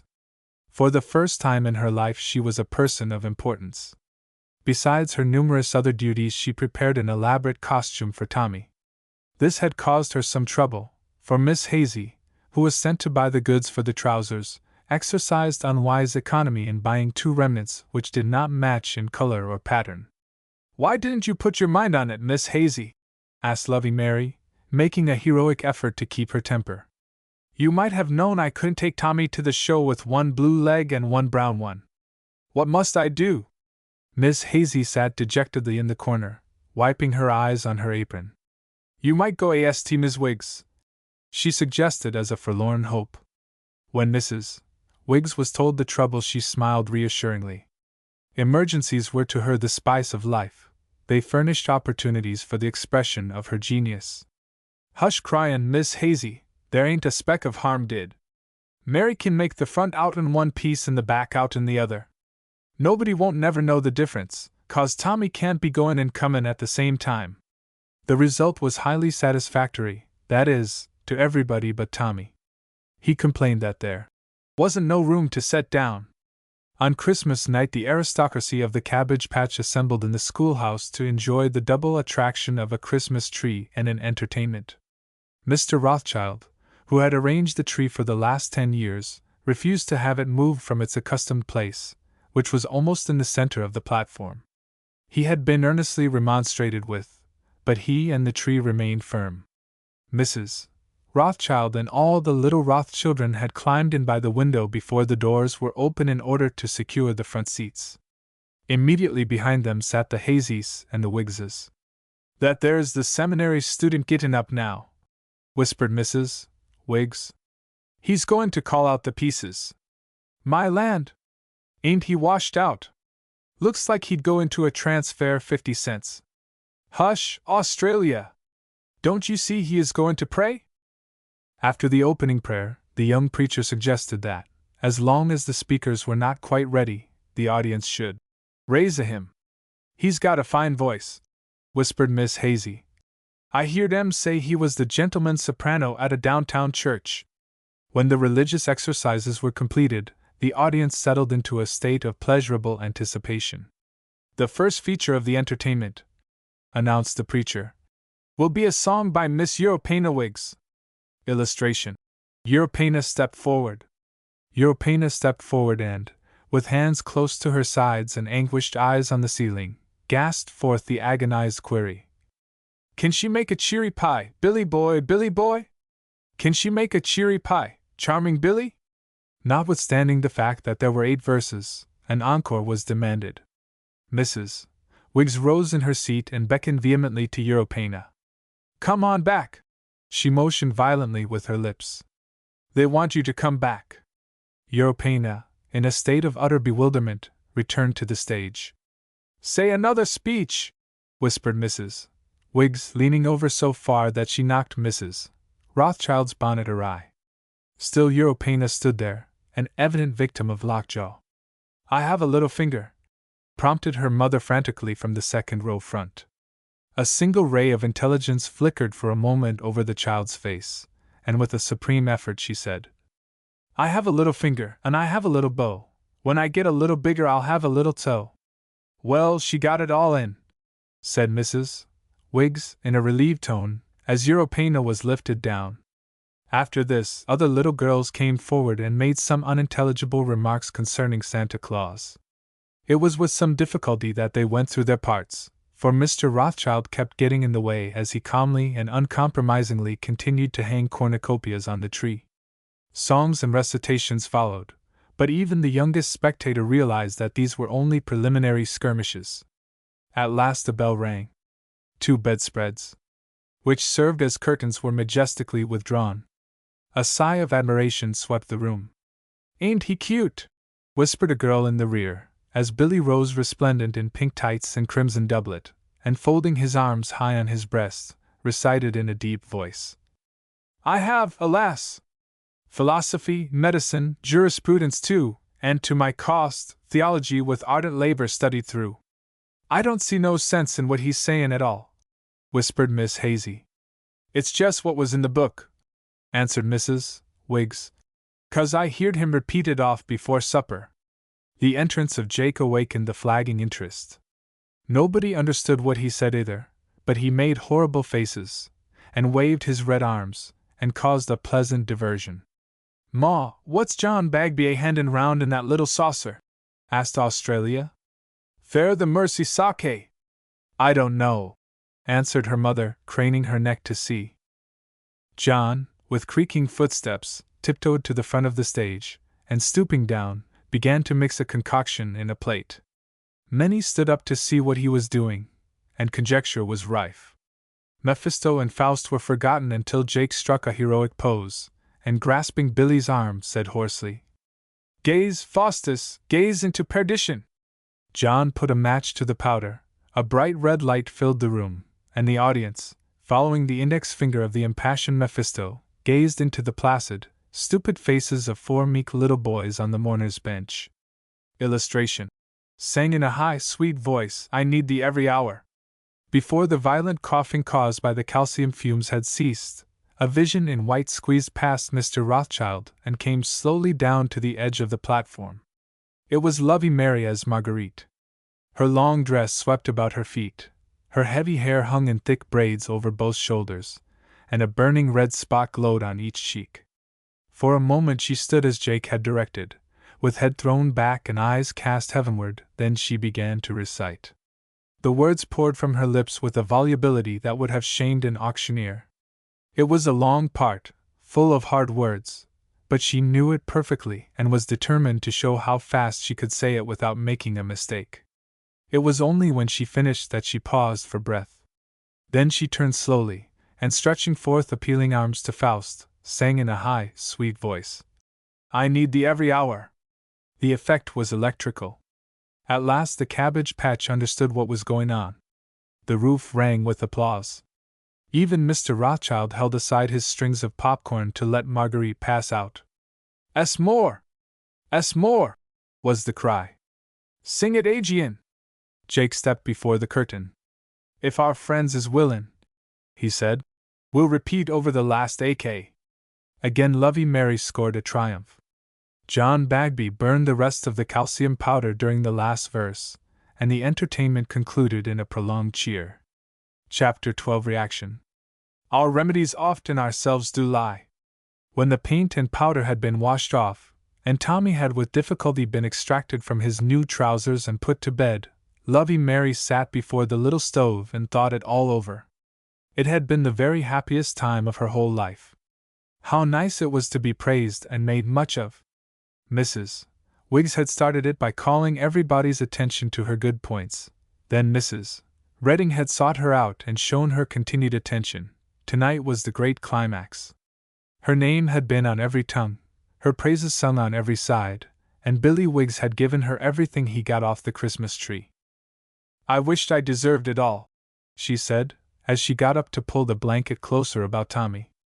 "I've tried to be good. I guess I am better in some ways, but not in all, not in all." She knelt by the bed and held Tommy's hand to her cheek. "Sometimes he looks like Kate when he's asleep like this. I wonder if she's got well? I wonder if she ever misses him?" For a long time she knelt there, holding the warm little hand in hers. The play, the success, the applause were all forgotten, and in their place was a shame, a humiliation, that brought the hot tears to her eyes. "I ain't what they think I am," she whispered brokenly. "I'm a mean, bad girl after all. The cankerworms there. Miss Viney said there never would be a sure enough beautiful flower till the cankerworm was killed. But I want to be good. I want to be what they think I am. Again and again the old thoughts of Kate rose to taunt and madden her. But a new power was at work. It brought new thoughts of Kate sick and helpless, of Kate without friends and lonely, calling for her baby. Through the night the battle raged within her. When the first gray streaks showed through the shutters, Lovey Mary cleaned her room and put on her Sunday dress. "I'll be a little late to the factory," she explained to Miss Hazy at breakfast, "for I've got to go on an errand."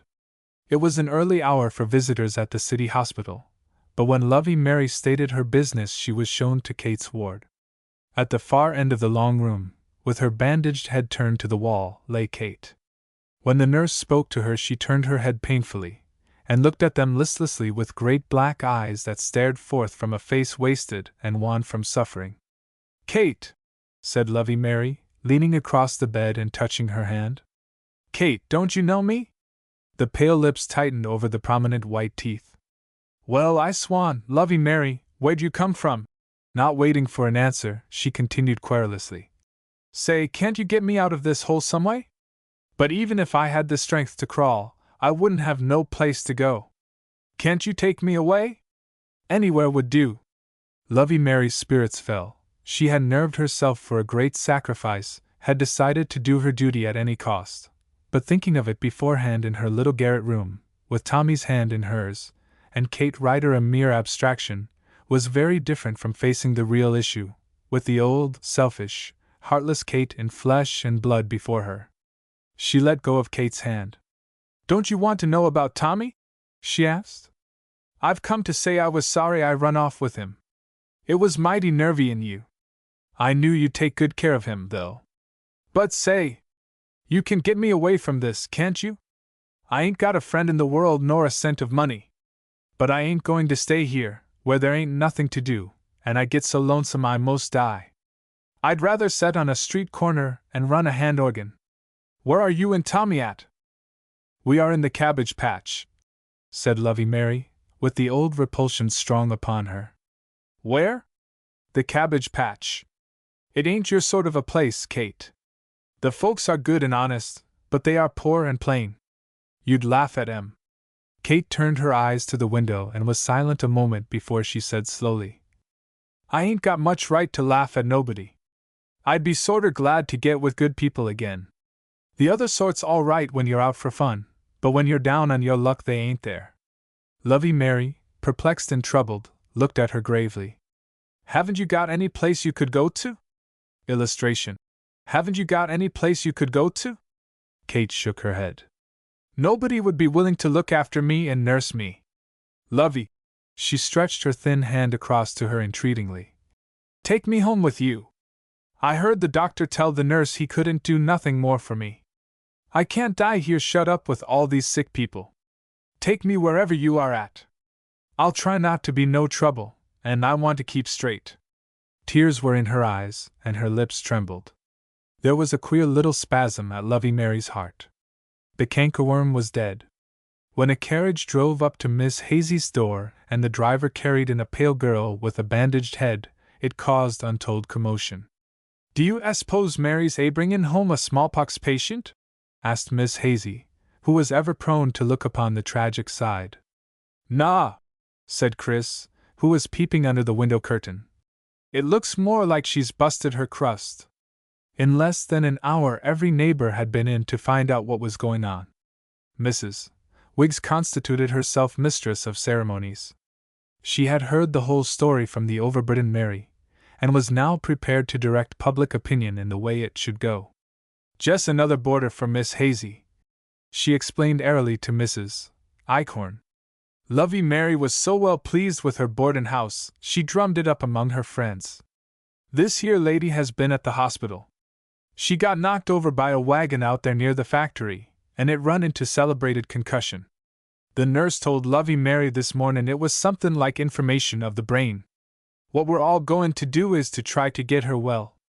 I'm going home now to get her a nice dinner, and I just bet some of you'll see to it that she gets a good supper. You can just bank on us knowing how to give a stranger a welcome, It was easy to establish a precedent in the cabbage patch.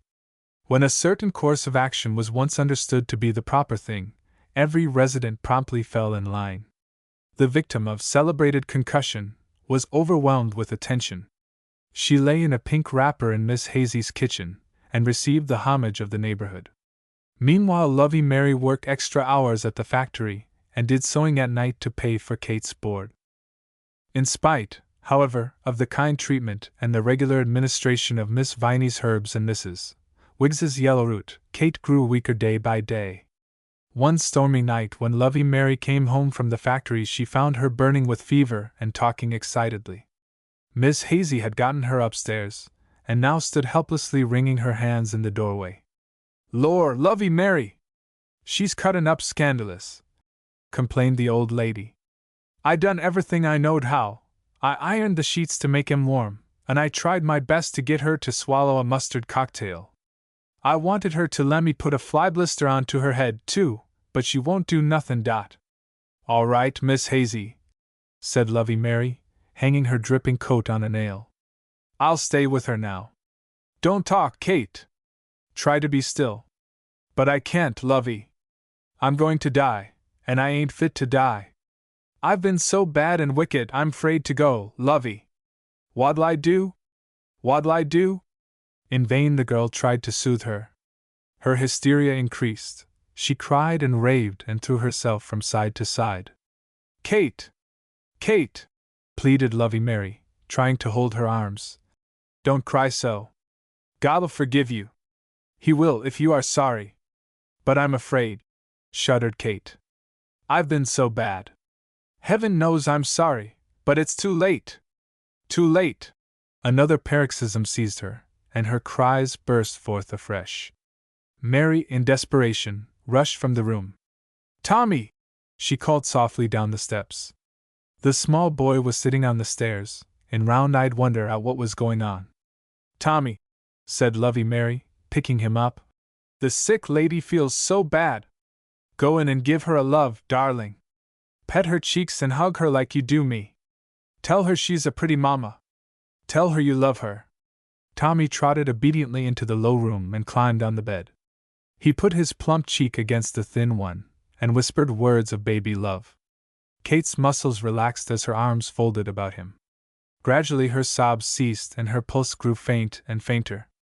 Outside, the rain and sleet beat on the cracked windowpane, but a peace had entered the dingy little room. Kate received the great summons with a smile, for in one fleeting moment she had felt for the first and last time the blessed sanctity of motherhood. Chapter 13 In Honorable Retreat. "For I will ease my heart although it be with hazard of my head." Miss Bell sat in her neat little office, with the evening paper in her hand. The hour before tea was the one time of the day she reserved for herself. Susie Smithers declared that she sat before the fire at such times and took naps, but Susie's knowledge was not always trustworthy. It depended entirely on the position of the keyhole. At any rate, Miss Bell was not sleeping tonight. She moved about restlessly, brushing imaginary ashes from the spotless hearth, staring absently into the fire, then recurring again and again to an item in the paper which she held. Died. Kate Ryder, in her 24th year, from injuries received in an accident. Miss Bell seemed to cringe before the words. Her face looked old and drawn. "And to think I kept her from having her child," she said to herself as she paced up and down the narrow room. "No matter what else Kate was, she was his mother and had the first right to him. But I acted for the best. I could see no other way. If I had only known." Illustration. Susie Smithers at the keyhole. There were steps on the pavement without. She went to the window, and shading her eyes with her hands, gazed into the gathering dusk. Someone was coming up the walk, someone very short and fat.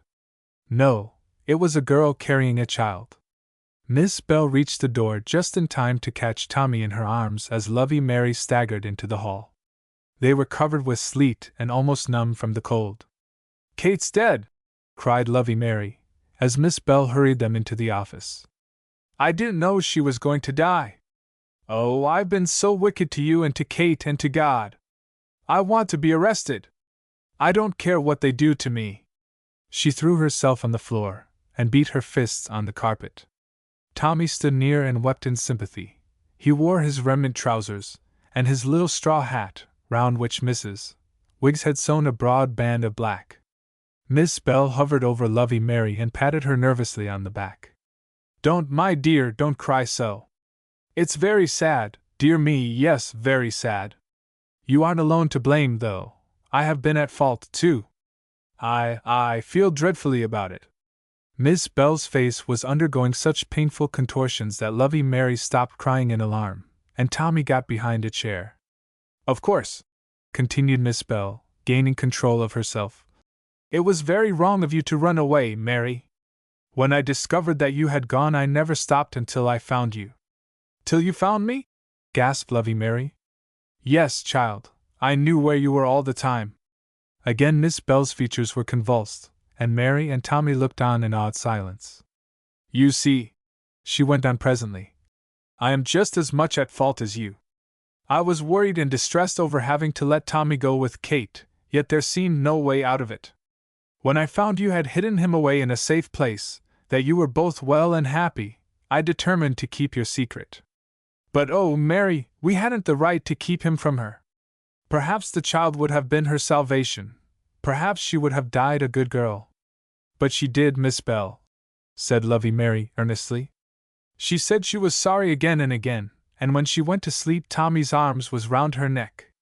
"Mary!" cried Miss Bell, seizing the girl's hand eagerly. "Did you find her and take him to her?" "No, ma'am. I brought her to him. She didn't have no place to go, and I wanted to make up to her for hating her so. I did everything I could to make her well. We all did. I never thought she was going to die."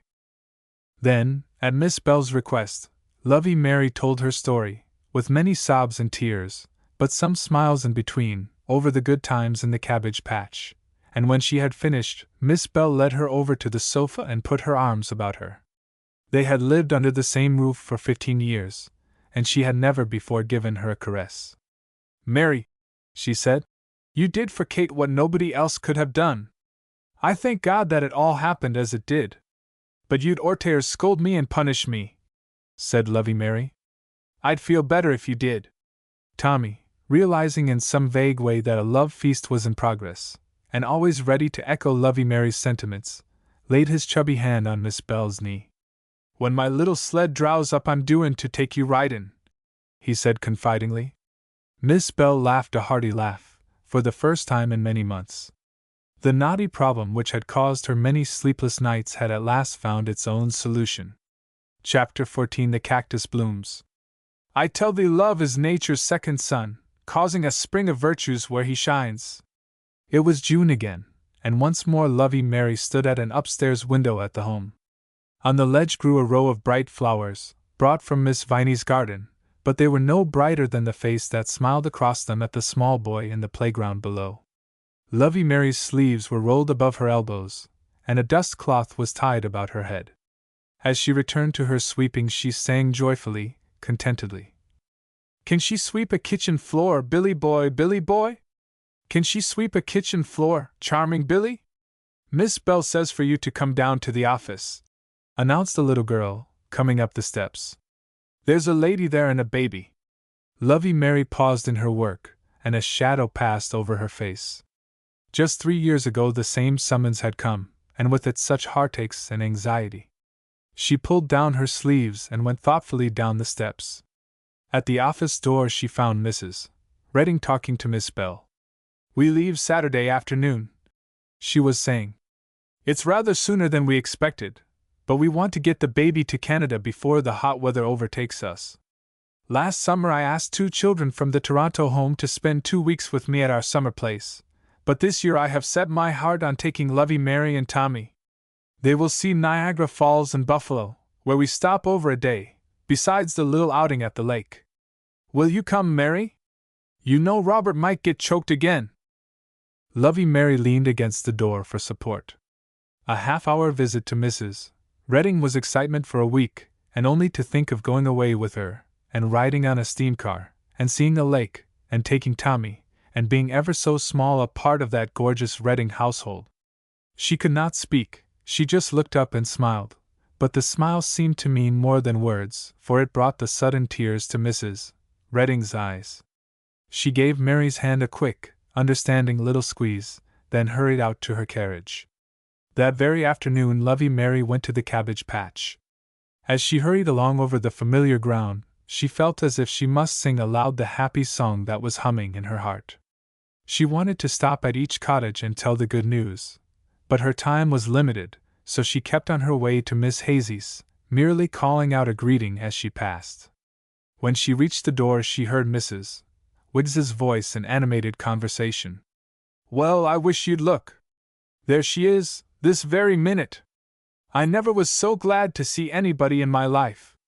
My goodness, child, you don't know how we miss you down here. We talk about you all the time, just like a person puts their tongue in the empty place after a tooth's done pulled out. I'm awful glad to be back," said Lovey Mary, too happy to be cast down by the reversion to the original state of the Hazy household. "Me and Chris ain't had a comfortable day since you left," complained Miss Hazy. "I'd almost rather you wouldn't 'a' came than to have went away agin." "But listen!" cried Lovey Mary, unable to keep her news another minute. "I'm going on a railroad trip with Mrs. Redding, and she's going to take Tommy too, and we are going to see Niagara and a lake and a buffalo.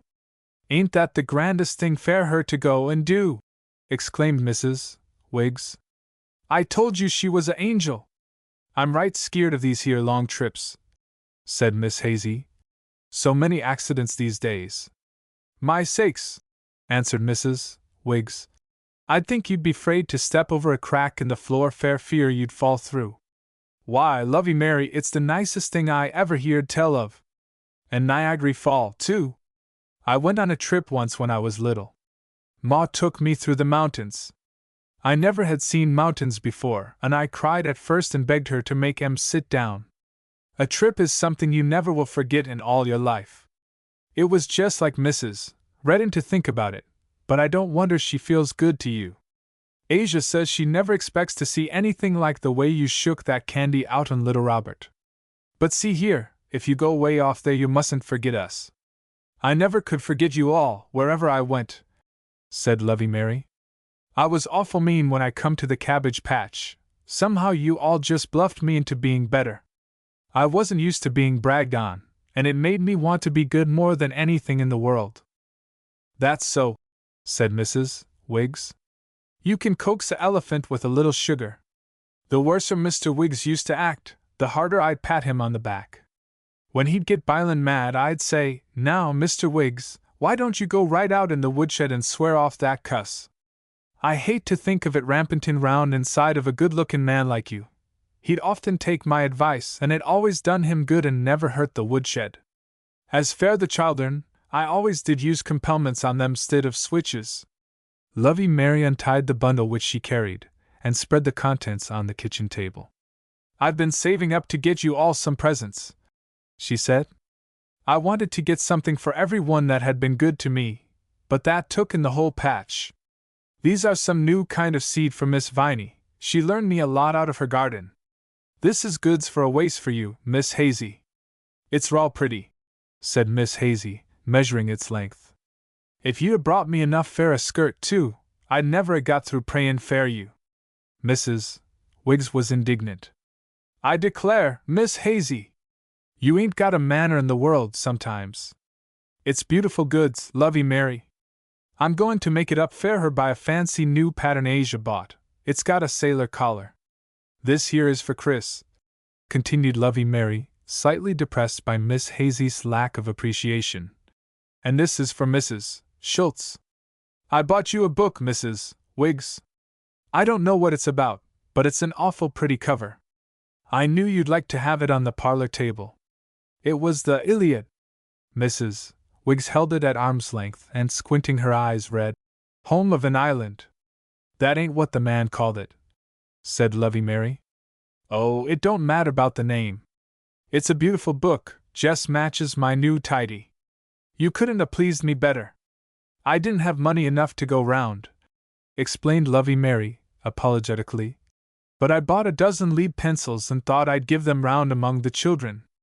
Everything will be terrible rode over," said Miss Hazy.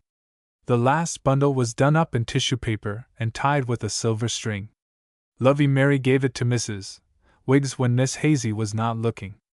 "It's a red necktie," she whispered, "for Billy." When the train for the north pulled out of the station one Saturday afternoon, it bore an excited passenger. Lovey Mary, in a new dress and hat, sat on the edge of a seat, with little Robert on one side and Tommy on the other. When her nervousness grew unbearable, she leaned forward and touched Mrs. Redding on the shoulder. "Will you please, ma'am, tell me when we get there?" Mrs. Redding laughed. "Get there, dear? Why, we have just started. I mean to the cabbage patch. They're all going to be watching for me as we go through." "Is that it?" said Mr. Redding. "Well, I will take the boys, and you can go out and stand on the platform and watch for your friends." Lovey Mary hesitated. "Please, sir, can I take Tommy too? If it hadn't have been for him, I never would have been here." So Mr. Redding took them to the rear car, and attaching Lovey Mary firmly to the railing, and Tommy firmly to Mary, returned to his family. "There's Miss Viney's!" cried Lovey Mary, excitedly, as the train whizzed past. "We're getting there. Hold on to your hat, Tommy, and get your pocket handkerchief ready to wave." The bell began to ring, and the train slowed up at the great water tank. "There they are! All of them! Hello, Miss Hazy! And there's Asia and Chris and everybody!" Mrs. Wiggs pushed through the little group and held an empty bottle toward Lovey Mary. "I want you to fill it for me," she cried breathlessly. "Fill it full of Niagara water. I want to see how them falls look." Illustration. Lovey Mary waved until she rounded a curve. The train began to move. Miss Hazy threw her apron over her head and wept. Mrs. Wiggs and Mrs. Eichhorn waved their arms and smiled. The cabbage patch, with its crowd of friendly faces, became a blur to the girl on the platform. Suddenly a figure on a telegraph pole attracted her attention. It wore a red necktie, and it was throwing kisses. Lovey Mary waved until the train rounded a curve, then she gave Tommy an impulsive hug. "It ain't hard to be good when folks love you," she said, with a little catch in her voice. "I'll make 'em all proud of me yet."